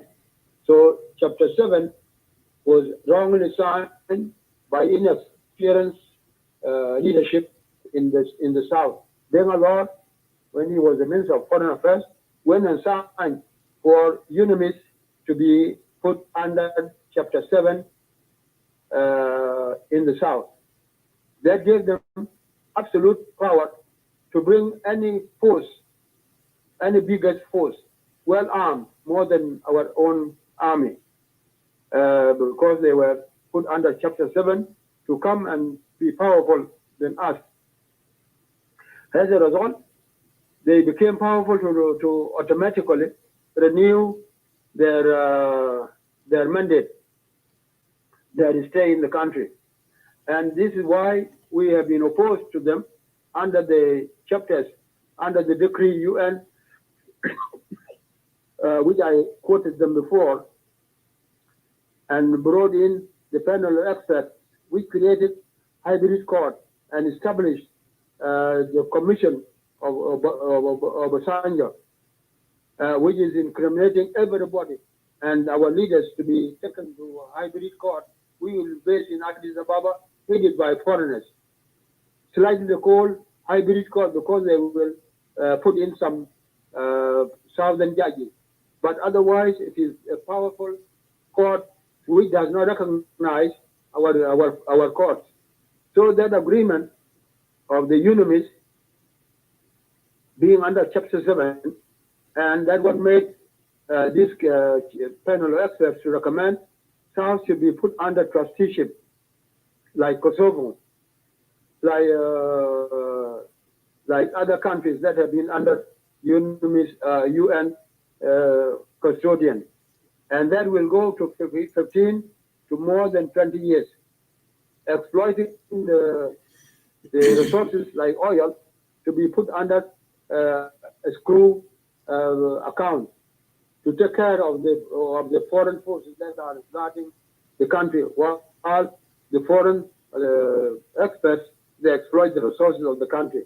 So our government is not powerful enough to challenge that we have become strong.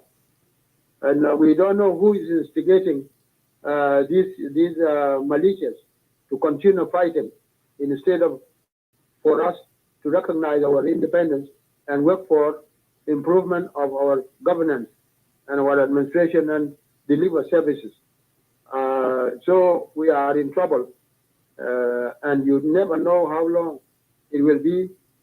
For me, as individual, if we don't look out carefully, since we are continuing with a mess of agreements within our people, and we don't have a seriously considered agreement to bring our people to peace and development and look for services, we will be invaded. Not the invasion that will come from outside, but UNIMIS is powerful enough to silence the SPLM guns, and they have more sophisticated armament than the SPLA. And particularly when the SPLA is no longer as strong as it we used to fight the Northerners, we are in trouble. So may God help us to have some serious thinking and accept one another to generate positive ideas and convince ourselves that we must understand and resolve our issues, like in our neighboring countries like Kenya. They are resolving their issues amicably and quit fighting and it went to war. Thank you. Wow. So much for your answers. Now I begin to connect the dots and I see the shape as to why Carol Becker was high. Yes. Sorry to cut you off. We want justice here, and that will be it for the night. from the audience, just in here, if you can put your hands up, I will get you up, and that will be it for us because of the network, and it's late for Uncle. Okay. Also, Turn off the hand. yes, Brother Medit also has a question from the folks who are watching the show live in the Lake State media.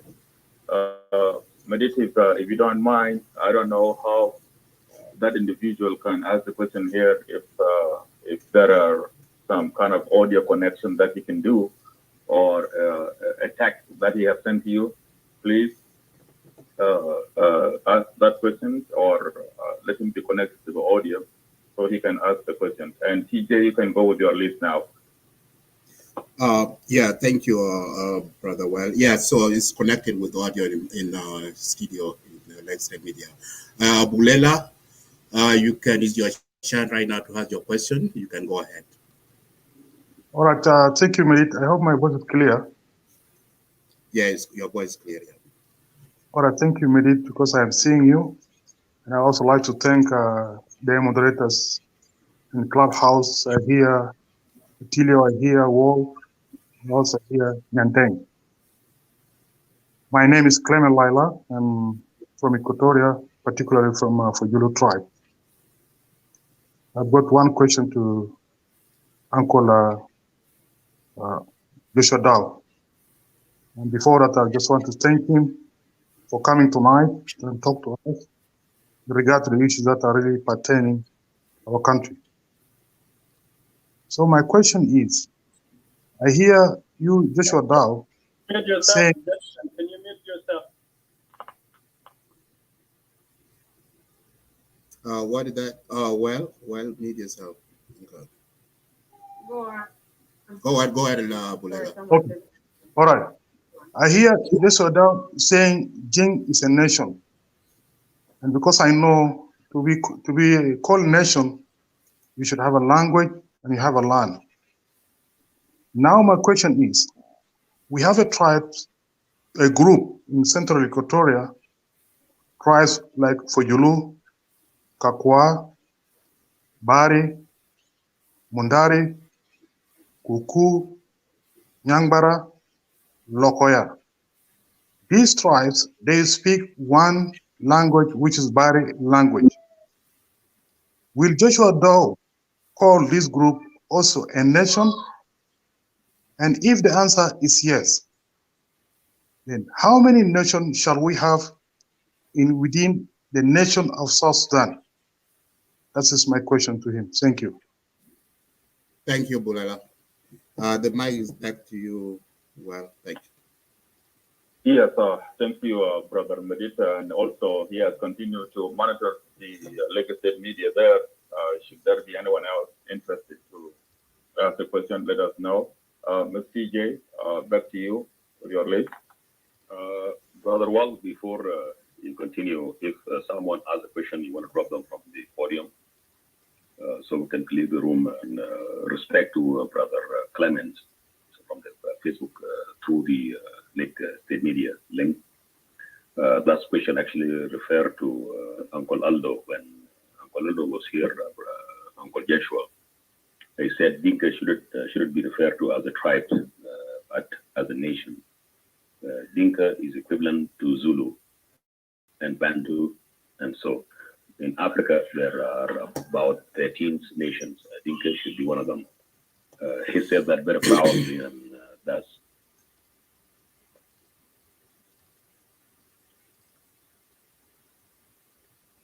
Okay, thank you so much, Brother Attilo. Yes, and I think I hope one day we can come up with a room to discuss this issue too, as one of the topics as to when do we call certain community a nation and so on.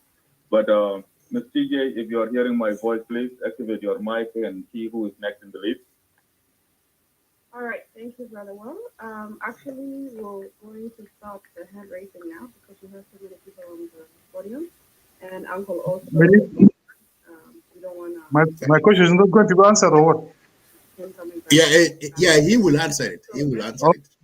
So, what they do is like they ask like 3 questions, and then Okay. they give him a chance to answer them. Okay. Yeah. And if you have So any they time, put it you will out. ask your question. If not, next time. So the next person to ask for his question right now, before he answers the two questions, would be Brother James. James, introduce yourself before you ask the question, please. Thank you. Yeah, they do two questions. So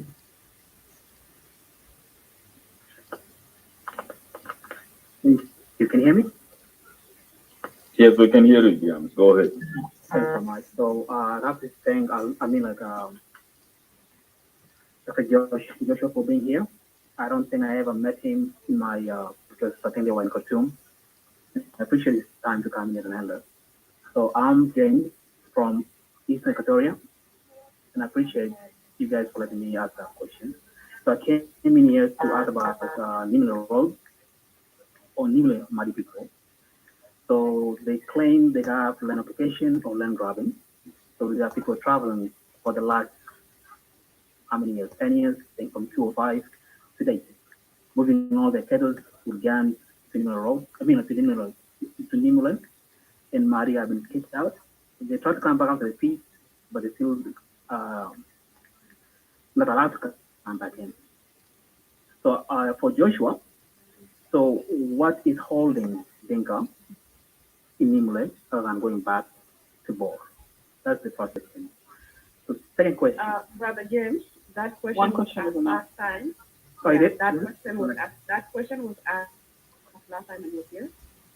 Can you please just ask another better question, because this question has been answered numerous times. Okay, for the country, we have legislature, judiciary, and executive government.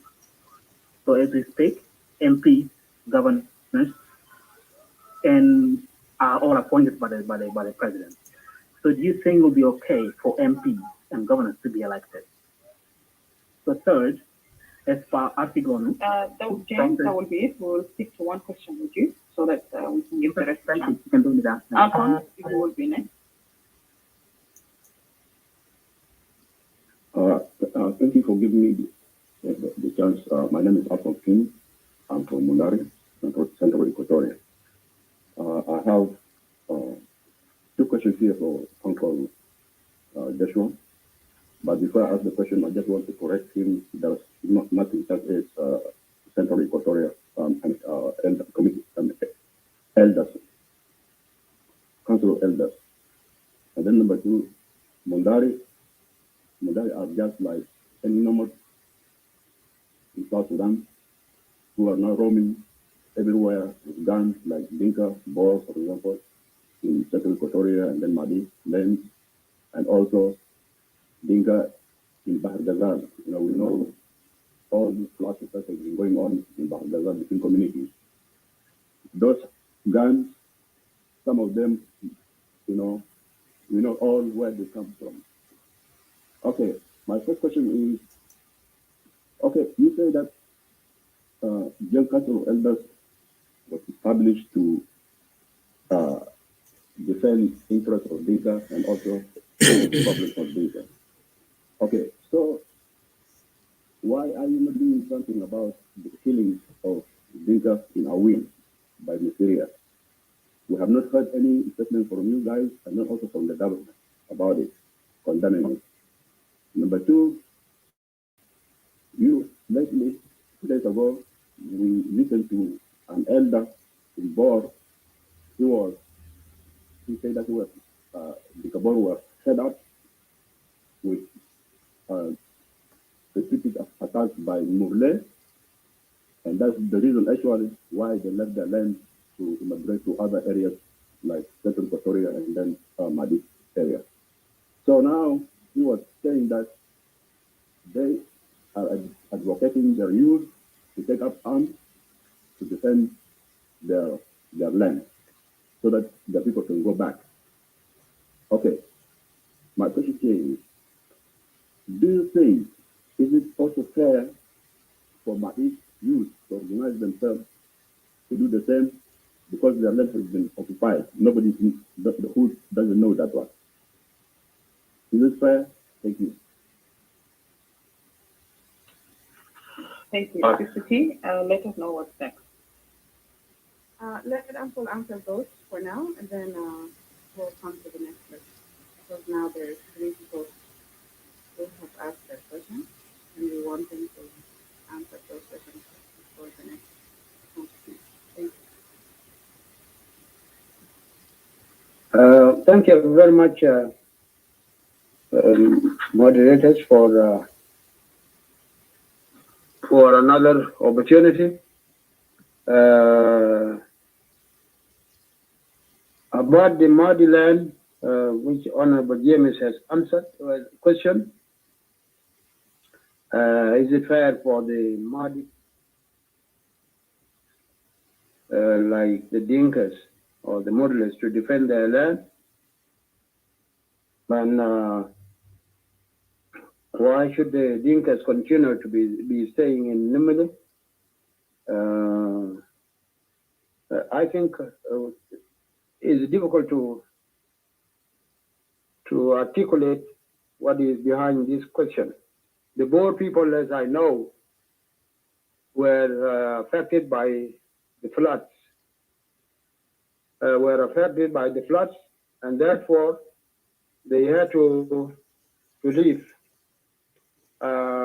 If it is because of the Murles, I think you have heard that they took up arms and faced the Murles when they bought their own arms, until the president himself was very angry and said, why do you take the army to go and fight? They said, we bought this armament from whoever is selling them, because the army itself, the SPLA, was selling their own guns. Because of the difficulties you people don't know, the army is facing here. The individual men and officers in the SPLA began to dispose their weaponry to the people who needed them, and the people needed these guns to go and also loot cattle and to avenge for their own losses. And we studied over this, and we discovered why people were taking up the guns, and why the SPLA was selling the guns, and why the civil population has become awash with the guns. And this is not a fair government arrangement that should continue. The government should disarm whoever has illegal guns. So that is our policy, and that is the policy all over the world. I don't think that we would encourage the Madi people to take up guns. As we know, the Madi people are entitled to have their own land, and if there are people who are affected by natural disasters and they run to Madi land, we know the Madi people are also very humane and sympathetic and kind people, and can accommodate in empty places those who have crisis in their own land, whether it was a natural disaster, whether it was a famine, just as Ugandans have done for us with the South Sudanese. They opened up their land for us all these years when we were fighting with Arabs, but we did not claim the land of the Ugandans. But we were given accommodation. The Kenyans gave us their land in Turkana land, and we stay with them in Kakuma, and UN was supporting our people as well as the Kenyans. But there was no lawlessness. And therefore, the government of the day, the government of the land, should see into it that no one lives carelessly and uses the power of the gun to subject others, whether they are migrants or they are indigenous people, should never be blasted by whoever has guns. The government should take control of the guns, and the people be settled for that moment until their situation improves and they go back. This is what I would say, that the Madi people are humane, and if they have accommodated the Boer people should also reciprocate by staying humbly and quietly with their host population. And that's what we are trying to advocate as civilized people, we should live in harmony.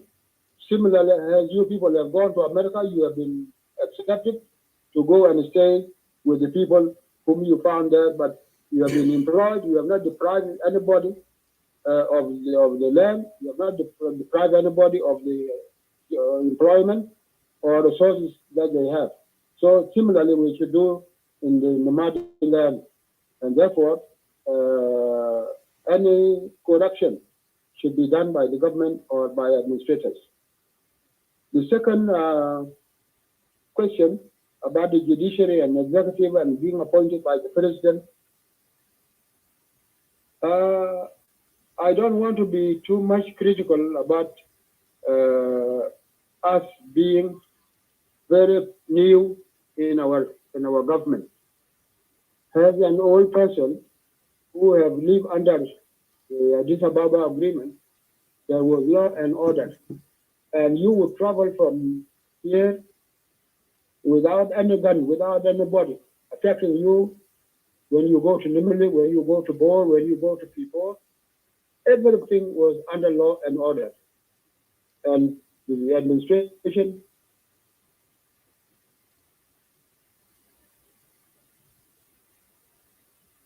of the government was very strict. So I would say, President, for appointing judges, appointing executive members of parliament or members in the cabinet, commissioners, this is out of constitution. And if it is under constitution, it should be amended. And we in the legislature, we are trying with the, you know, that in the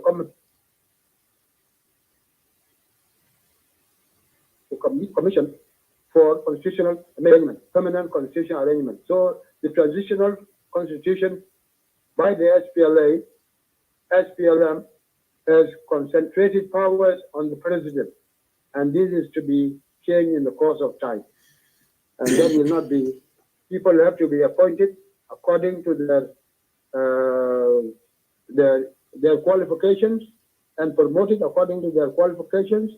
And by law, no member of parliament who has been elected by his own people to be dismissed by the presidential order. And this has been a case, in the case of Joseph Bakasoro, that it was not a correct procedure. So there are many loopholes that we have to correct as time goes. As to Mr. Alphonse, that Central Equatoria, Mandari, and others, enormous like others, I have no proper answer for him, except to say that they have also to settle. And we have to take away the guns, and being wild people, communities who are living in the bushes, they have to be their children have to be educated, their medical services have to be delivered, and this can only be done through a civilized way of rendering services by the government and by the community. So for us to encourage continuity of being wild and being in the bushes and being like Dinkas under who are nomads, I don't think it's a wise thing that anybody who is educated and in the Western world should encourage or should defend. As to Jieen Council of Elders, we have been speaking about the Masiria relationship between the North and the South. Masiria being used to kill the Awil people, and it is because of maladministration that we have at the moment. And this thing has to be corrected. We have to have territorial protection by our army and by our police and by our security organs, so that the Muralim do not molest our people, killing them or taking their cattle away. This is the responsibility of somebody from Equatoria, from Upper Nile, and from Barigazal, and the government of the day. Whoever should come up to say this, enough is enough. And that's why we fought together as one people for one objective, and that is liberation of our country and to manage ourselves. The Madi youth have all abilities to be in the army, proper army, and not to arm themselves to protect themselves. We have to have our national army to protect everyone, national police to protect the police, the civilians, and so on. The prisons have to do their work. The wildlife have to do their work. So for us to encourage lawlessness, it will not be a civilized manner or an education that you people have should benefit our people to do what is human and what is respectful. Thank you. So, Bulela, I think he answered your question. Thank you so much, Uncle Joshua. So I for say that, he's given the answered fact your that question. JTE is stand He did answer. in the form of vengeance. He did. So That's the last one. That's the last one. that the Madi He youth didn't answer. He was answering Alphonse. the non-Madi in their He land didn't answer the question, Namadi. is a recipe for anarchy in our country, and it will not help any one of us. With that Namadi? said, I would to Ms. TJ Hang on. Let me. to check the list and He did. in the list for the He question. didn't answer. He was answering Alphonse. He didn't answer my question at all. Your mic and give us the next people to ask their question. Hang on. Brother Well. Yeah. The question that has by Bulela, Uncle didn't answer it. I think I'll read more about that question, so Uncle can understand. Oh, yes. Oh, thanks, brother. I'll repeat. There was, this show is also being watched in Lake State media, and the gentleman that actually spoke first is watching from there. It's not in the room here. If you can respond to his question, it would be really nice. If you haven't have it written down, we can bring him up again, and he can ask the question so you can respond to him. All right. Brother Wal can build on that as well, if you don't mind. Say that again. I just wanted to say that can we please stop bringing more people and remove those 4 people that we just brought up because we're keeping 10% only. Yeah, there's a lot of people who in Clubhouse just come up. So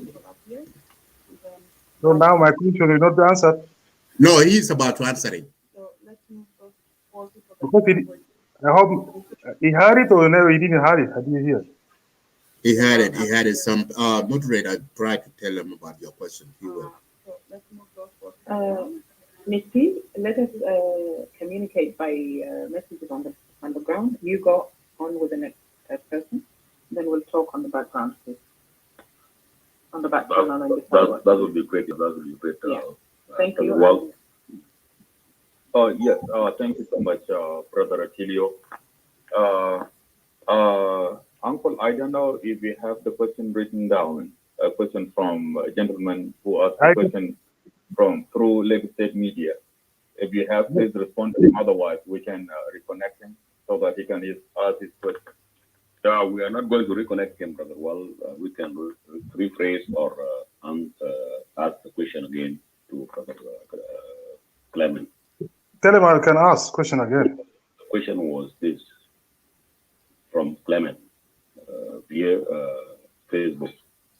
He was asking if Dinka can be compared to Pajulu or any other tribes. This came as a result of remarks of Uncle Aldo. When he came here in Clubhouse, he said, Dinka is not a tribe. Dinka is a nation. You see? No. Tell it. Even that, just what I'll repeat it today. No, that's not a good way, of communication. Just what I'll said it before. Dinka is equivalent to Zulu. Yeah, Herman. That is really disappointing. Joshua said it before. Joshua said I heard it. True, and Mandari and Bari. That's what the question. And thank you, Brother Wal. I will get back to you. Yes, exactly. He lumps together the Mandari, the Fujulu, the so-called Bari speakers as if they can actually be described as if they can be accepted as a nation as well. And if so, how many nations are we going to have in South Sudan? That was his question, Uncle. Yeah. Thank you. I heard it. I think I skipped it. Not intentionally, but also I think I have a reservation, and I will give very brief answer to it by saying we have a system of our population, and our population, we don't compete or compare one another, that this big population and small population or ethnic group is bigger, and therefore it has to be the one to be called a nation and others are not called a nation. We have a system of constituencies whereby when the British left, we had seven districts in Barghazal, 7 districts in Equatoria, and 9 districts in Upper Nile. That brought us to 23. That was during 1956 administrative arrangements. When we came and made population census, we distributed our seats, our constituencies, according to the population.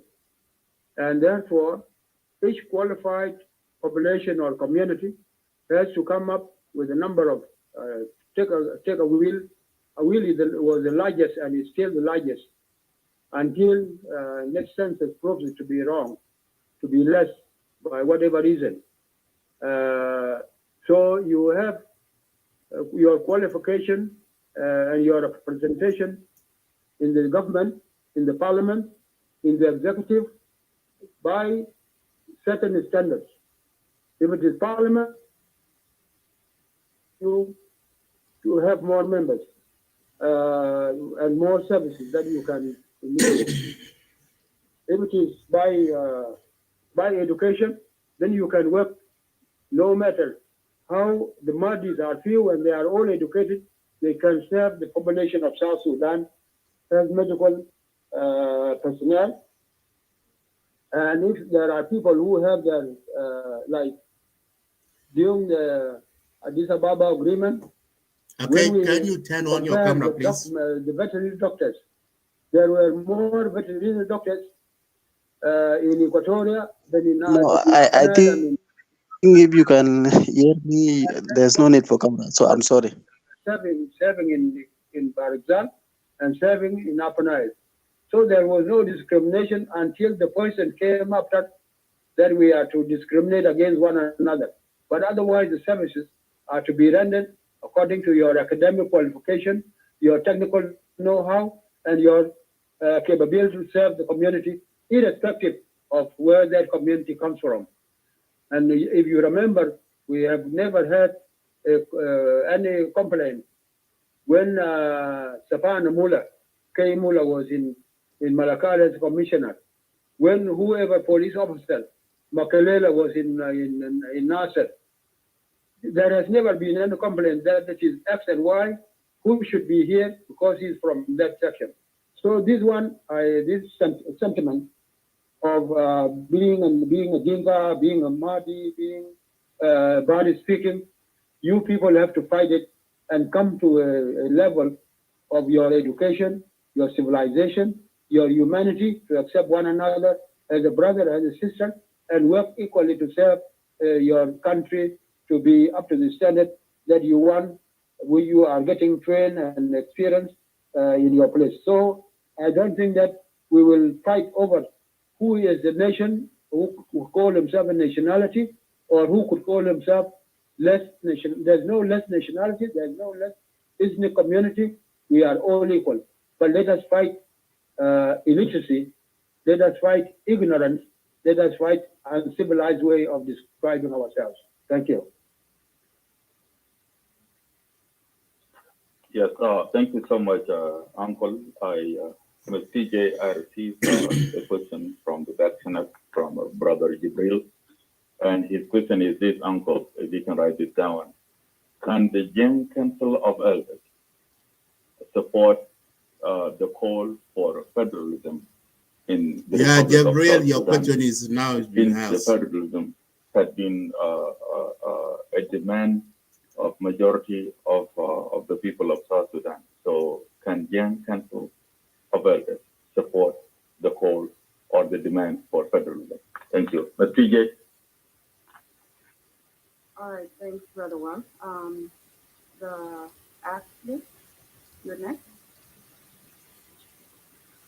Thank you. Thank you very much, the moderation on the podium and people who are here. You So dodged my people, question. He didn't answer my question. I know he's playing around. No problem. He just answered so it. thank, This is the thank last you, question that he Honorable answered. He Joshua answered your Dow. question. He just But dodged it. He dodged it. He dodged it. I've understood what he was saying.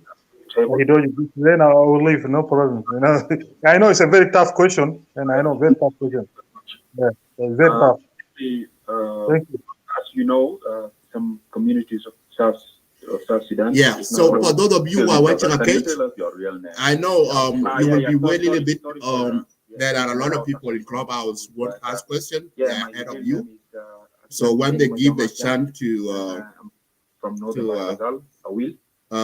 to us here, I will let have a chance for that. Yeah, they call me that. But I don't know how long people can ask.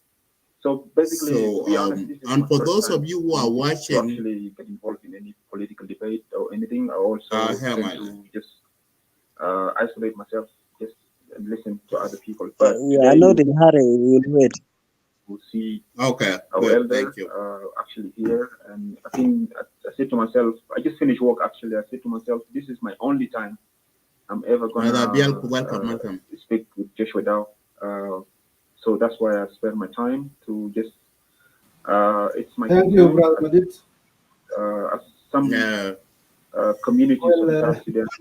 I had Not my all question same. earlier, but we'll analyze it later on. We can have a chance. Affecting them. So we'll analyze later on when you give us a chance after this show. Maybe. Description. So if, Yeah, we can analyze it. Yeah, be yep. investigated. Actually, I have 30 minutes left, so I will be having. I have another meeting that I attend at 1 o'clock. So I have the practice that 40 minutes. this ethnic-based specimen. It's free of denial that that's the reason behind the targeting of killing of innocent Dinka people along Juba, normally road, and also under the brand NTN. So, of course, with the intention of liquidation of Dinka in Juba. So for we've all, a lot of people can agree with me. Our social fabric is almost, if not totally broken. Basically, we have. Monjesh. The question is, Please. my question. Yes, my question is here. As you previously alleged to that Equatoria also they also have a council of elders under the leadership of Joseph Pakosora. So also South Sudan, like South Sudan, we have 64 tribes. We have 64 tribes, and that's my question. We have 64 tribes in South Sudan, and all of them have their own council of elders, as you said before. So, but yet they don't involve themselves in the politics of the country like the way Jieen Council of Elders are actually influencing the government in many ways. I don't know whether policy making or whatever. So basically, what's your take on that, Honorable Joshua? Yeah, before that, hang on a second, Monjesh, I want to back your question with evidence and facts. Where and when did Jieen Council of Elders involved in government influence? If you don't mind, can you please list 1, 2, 3? So I can, yes, basically I can say one thing. Basically, I think if I can remember, I think during the selection of states, 28 states, I think they had suggested that the South Sudan should be 28 states. So that's what I can remember. So my question was, basically, if South Sudan has 64 tribes, how come only Jieen Council of Elders have influence in the government, not other tribes? So yeah. So thank you. Now you can mute your mic, and I will yield back to Brother Wal, and then take it from here, please. Yes, Mondesh will drop you, then we'll allow the next person, please. All right, Joe. No problem. Thank you.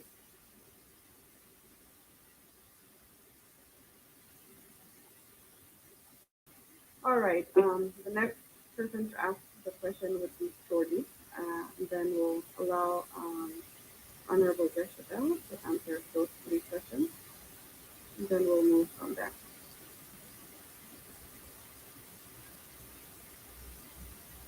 Jordy, to activate your mic, please. All right. Thank you, moderators. Hold on, Brother George, you will come. Hey, so to the moderators, please, I don't know the setting of the room. There are people who are here, they left, and they're unable to come back. If you can undo that, please, it would really help people to come into the room. Yeah, go ahead, George. May you introduce yourself? Introduce yourself first. Okay. Thank you, moderators and all the listeners, and thank you, Uncle Dao. My name is Mayen Deng. I'm from Jonglei State. And my question is going to go back to Jieen Council of Elders. So that's why I came up, because the first question was, how often did Jieen Council of Elders meet with the president? So then I thought of myself, okay, Jieen Council of Elders, they Jiens and they elders of the Jieen.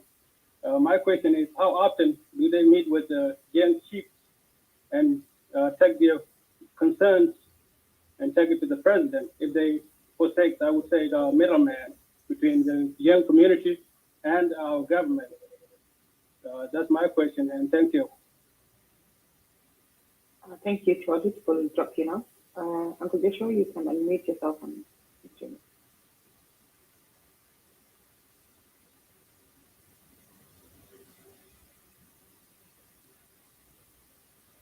Thank you very much, moderators. Let me again attempt the question asked by Mr. Gabriel. Can JCE support the federal system as it is being tabled? Yes, without any hesitation. I was part of the national dialogue, and the federal system has been strongly advocated.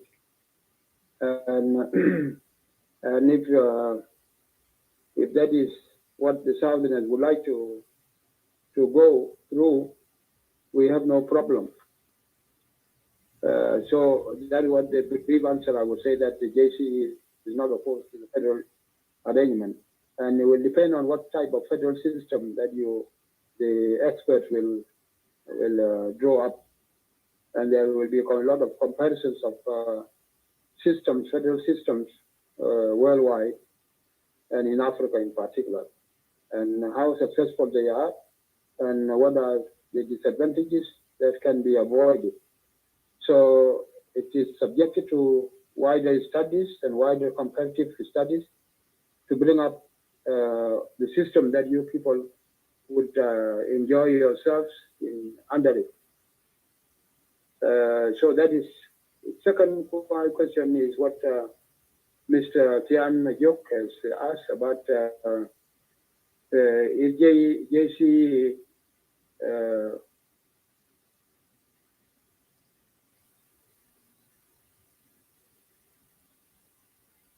aware of the dangers and the hatred that has been heightened by its own existence, cause the attacks on the roads between Yei and Nimale and Juba, between Nimale and Juba, between Torit, between Yambio and Juba, and so on. And that people are being, I think, are being pulled out from the buses or transport vehicles by being asked, is there any MTN here? Yes, I don't think that you better reflect, Mr. Atiar, better reflect on how the word Kokora came about. That was the time of Joseph Lago, and that were people were being discriminated against, and that resulted under James Laura, no, sorry, not James Laura, James Tumbara, resulted into division of the South into three distinct and linked state regions. For example, there was no common administrative arrangement that was made, except each was being subjected to Khartoum to coordinate their activities. So that JC was not created by then. And we continued with all those hatred up to now. So the idea of JC being the cause or causative of GM being hated is not true. The idea that the SPLM was requested to come back to Juba, it was by the elders of Equatoria that went to Naivasha under the leadership of General Kellerman, who was the governor of Equatoria, to plead with the SPLA that you come as PLM, that you come back as one country, which our people, our fathers in 1947 started to fight for. We made our people in Torit to rebel, to fight for, and we made a Addis Ababa agreement to have self-government for the Western South. And when it was violated, people went back to war and fought one war. Let us come back to ourselves and want to be one people. And this was echoed in the national dialogue, which ended in 2021, that one country, one people. We must have one nation, one people. So the idea of Jieen being the causative of disagreement and hatred is not true. It has been nursed by some political element. And I have answered it sometimes back when we were discussing the idea of how people are discriminated against, like when DK went to Palace, said, with Radbor, and so on. Therefore, this hatred, we have to Juba Commercial and so on, and Juba University, so that we have people.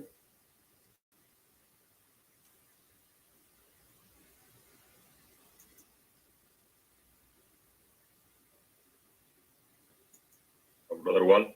Yes, it looks like Uncle is having difficulty with network in the country. That's why his phone is buffering.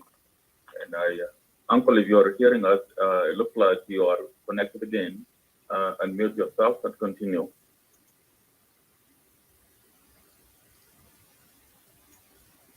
At the meantime, we can ask Sister Tony to write down the questions. For the people that are upstairs here, they can weigh in their question and we can. I think so too. I think you can much faster. Yes, TJ, you have the list, and to those who are up in the stage, you can ask your questions, and when he comes back on, they will be read out for him, and he can answer you in the audience. In that way, we'll go faster so that we can end the show. It is getting late in Juba. And I think that is part of the reason why the network is becoming increasingly bad, because like now in Juba, everybody is about to go to bed, and so people are sending the last goodbye. And are you hearing me? Yes, we can hear you now. Okay. I was talking about the 28 states. We did not start any JC, did not start any.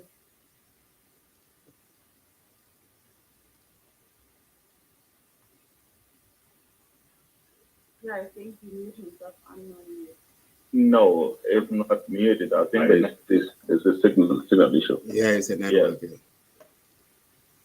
Yes, Uncle, you are available again. You can unmute yourself and start from the 28th state.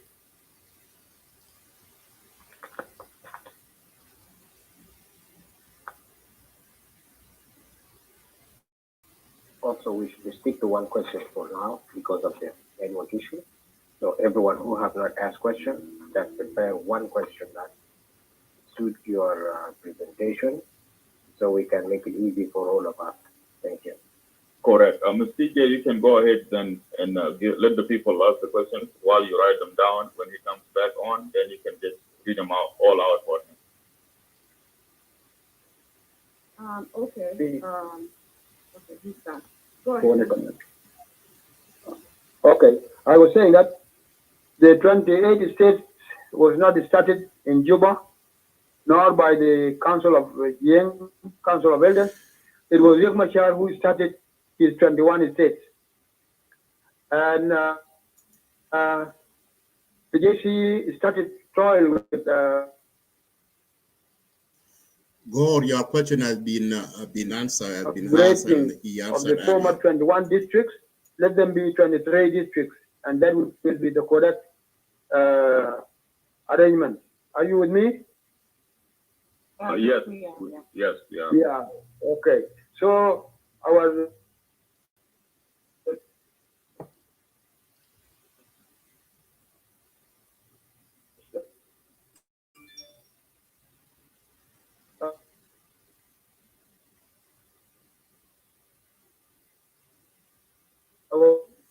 Okay, I got your point now, Gore. And our support was 23 states. But when the people in the executive began to plan out, some influential people, their own interests. Take, for example, Governor Kalaman Konga, they decided to propose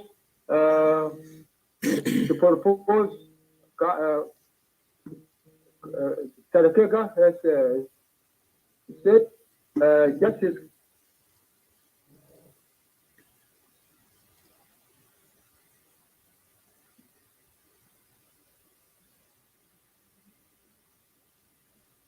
Okay, we're having a network issues.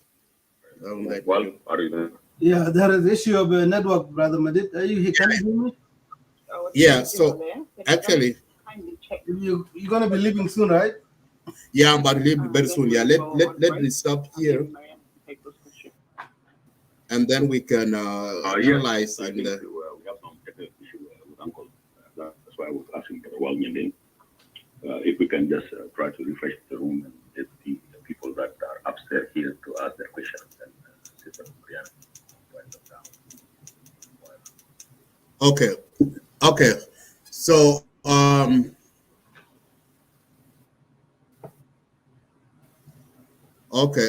I have 10 minutes so I can close down the show. Brother Biel and Akej, welcome. Akej, I will give this chance to you if you want to say something, because I have 10 minutes left so I can close out the show. I have another meeting that I'm going to. So I will give this chance to you. I think I will be brief. Do you hear me now? I think I want to be brief. I want just to ask question.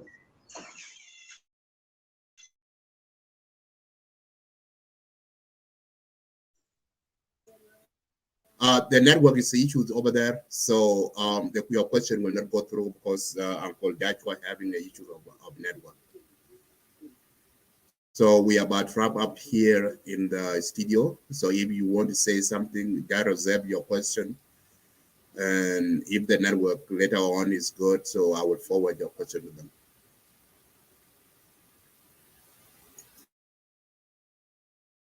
Yeah, Brother Madid, can you hear me?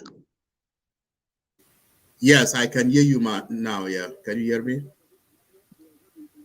Okay, thank you for the opportunity and for opening this program. I wish you can actually continue this program to covering up to the the parliament sessions. We want actually to be hearing viewing parliament session live and like this program.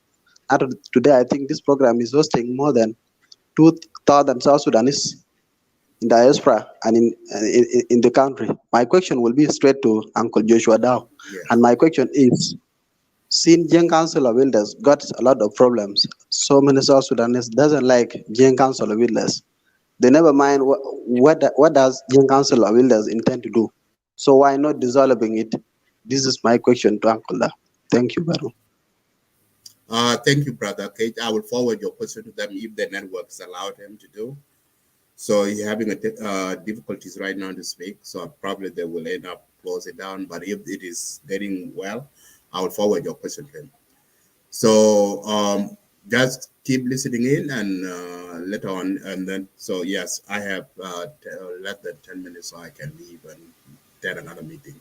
Brother Bielokon, you were the third there, so you hear how Uncle Joshua speak.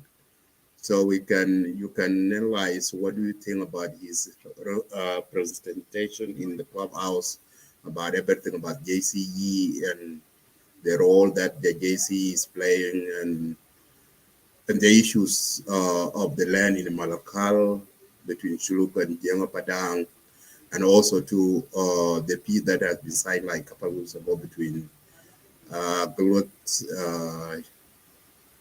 with the government. So we know about that. So that's one of the topics that we should discuss.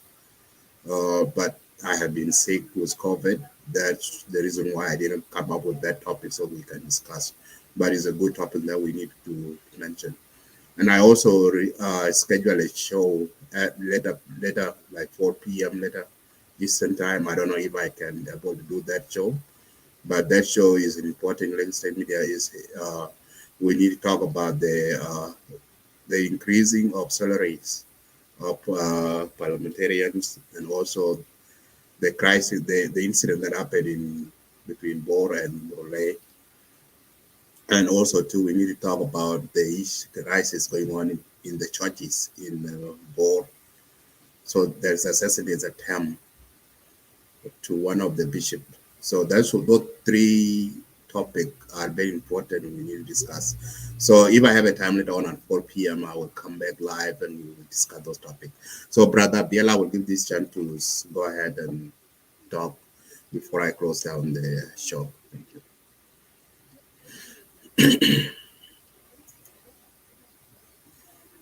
Brother Biel, can you hear me? Biel Corner, I think he froze.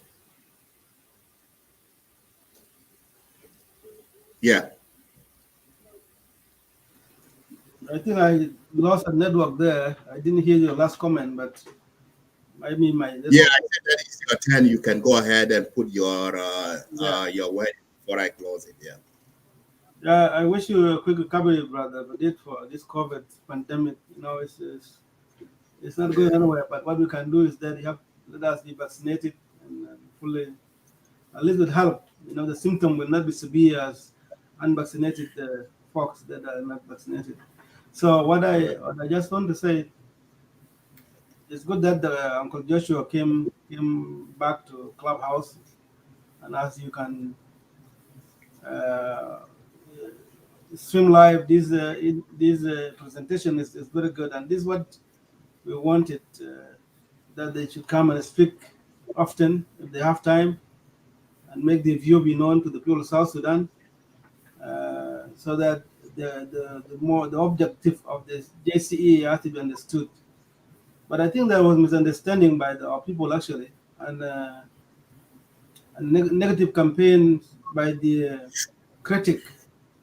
political critic, that these people are actually responsible the mess of what's happening in South Sudan. The fact opposite is very clear now. As they continue to speak, I think we, those who believe it, can take them by the face value that they said what they said, and they mean what they mean. Regarding the involvement in the government, it touched mostly about this, that they are civil organization. They want their view to be known. They are elders of the community.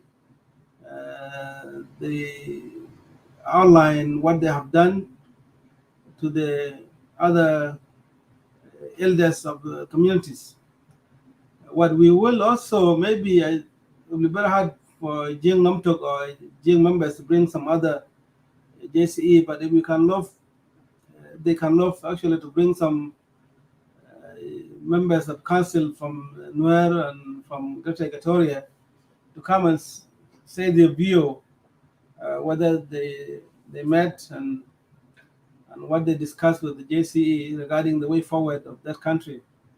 I think that could help to reduce the misunderstanding and misinformation that is there regarding these people. Yes, many people actually made their mind, and I said earlier that regardless of how often they come and speak, we have people already, they decided that they don't want to hear from them, they don't want to accept that these folks, when they formed themselves, they were for the good intention, for the intention for the country, not to destabilize the country that they love, but they are experienced politicians.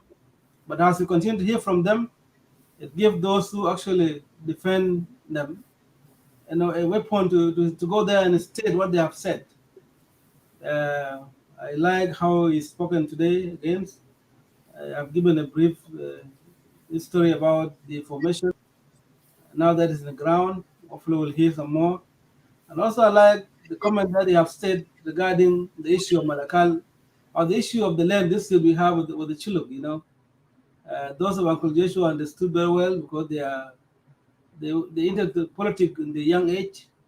They was also went to the missionaries, trained as a pastor, and they have given an account of what we have been saying all this time, that regardless of how this Shiluk said that the border need to be from 1/1/1956, it does not give them any historical account in the eastern bank of the Nile. Brother Madid, I myself, I'm working on my own research that I'm doing regarding the issue of this tribal boundaries between these two ethnic communities. And I've gone back way to 1800 when those English actually start to come to South Sudan, the time of Angola, Sudan government in Sudan. And there are some memoirs that were written by those generals or those soldiers that came, expedition through the Nile. And they have given accurate information that by that time they used to call, the tribal, for example, Shulu County, Shulu country, and also the Dinka country. And they state clearly that the Dinka country is actually in the east bank of the Nile, and the west bank of the Nile is mostly a shallow country. This is what they call by that time. They don't call it tribe, but they call it country because based on the difference of the language, they interact with people. And there were no JCE, there was no government of President Key that was present. And that's why I am very happy that Uncle Joshua answered this question truthfully, that the Dinka did not even say that we don't want Shiluk to reside in Malakal because they are in Rang, they are in Malud, they are in Malakal. The issue that we had is the wrong information that was floating, that the Dinka actually are grabbing the land of Shala, which is not true. These people came because of the issue of as workers in the town. And before even the Malakal was named as the town, there was a place called Tufokia. Tufokia was, along the river. I think that was made basically for the slave trade to be taken. That Malakal was not even established by that time. That was in 1870, 1871 until 1879. So there are a lot of historical facts that give Jieen Fadang a favored outcome if the issue actually settled down. But even the Chalak themselves, they know history very well, that yes, there was no existence of Chala in the eastern bank of the Nile. They came there as a result of workers of Uncle Joshua have said it. They were closer to the people. They were actually more friendly to Angola Egyptian, also the English than the Dinkas. They were not much targeted by the slave trade because based on the book that I've read, they say that even in the Eastern Bank was more depopulated because of the slave trade, that the Dinkas were being targeted by slave traders, trade hunters, and the Shilluk were more friendly to them. So they found a way. Even the gentleman that was writing that memo said that the Chela, when they come to Tofokia, they used to cross the river from the west bank to the east bank where the Tofokia was located. So I have no fear of saying that, regardless of what the outcome will do, if people mean to sit down truthfully, I think misinformation that is there regarding the Jingapada border with Shilluk will be actually fine. It's for Shilluk to accept that they have no ownership of the land in the eastern bank of the Nile. But we are not telling them, as they said, that let them go where they want. They are our people. We live there for long. They can reside in Malakal, but they're spreading, trying to claim that the eastern bank belong to them. That was what Jane Kodan will not accept. And the fact that it was said a lot of, even in 1953, in Council of Egypt Council of Ministers meeting minute, it described the Charlotte to be in the western bank of the Nile and the Dinka in the eastern bank of the Nile. Even in 1957, it said clearly there was two constitutions by that time. Constitution 91, which is Kodok, and Constitution 92, which is Malakana Rang, and they describe based on the tribal people that were living there. So we will have a time to be able to present this, research to our people, so that the people have to understand why we have been saying all along that the issue of the land cannot cause a war between the community. We have to sit down. We have elders that know the historical fact, and if they sit down, I think the Shala will understood our faith intention, good intention that we will continue to reside, but knowing that the land doesn't belong to them. Also, there is a double, the mistake they made when they crossed the Wen. You can find a town like Warajwak in the west bank of the Nile. They came and given the same name in the eastern bank, that the same Warajwak, and so forth and so forth. And that's why the Chela are trying to do so. So thank you, Brother Madid. I don't want to hold you that long, but it's good that we'll have heard from him today. Yeah, it's good. Thank you, brother Bill.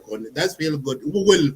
I will organize a show, and I will invite all the younger Padang member, so you can inform them, and then I will organize that show in next media, and then we can discuss about this issue. This is a very good topic, and then some of the South Sudan, they don't know what's going on in Afghanistan between young Padang and Shuluk. So we need to see, because every what I hear from argument from other side, Shuluk, they are arguing that there's a border, that 1956 border. So, and the other government from the young Padang are saying that why you guys just talk about the border between 1956, go way back in 1800, all kinds of stuff. So we will schedule a show, and then we'll be talking about this. It's a very important that we want to discuss. I know some of people discuss it in Clubhouse, but we need to bring it in Facebook Live and YouTube so that people can listen in.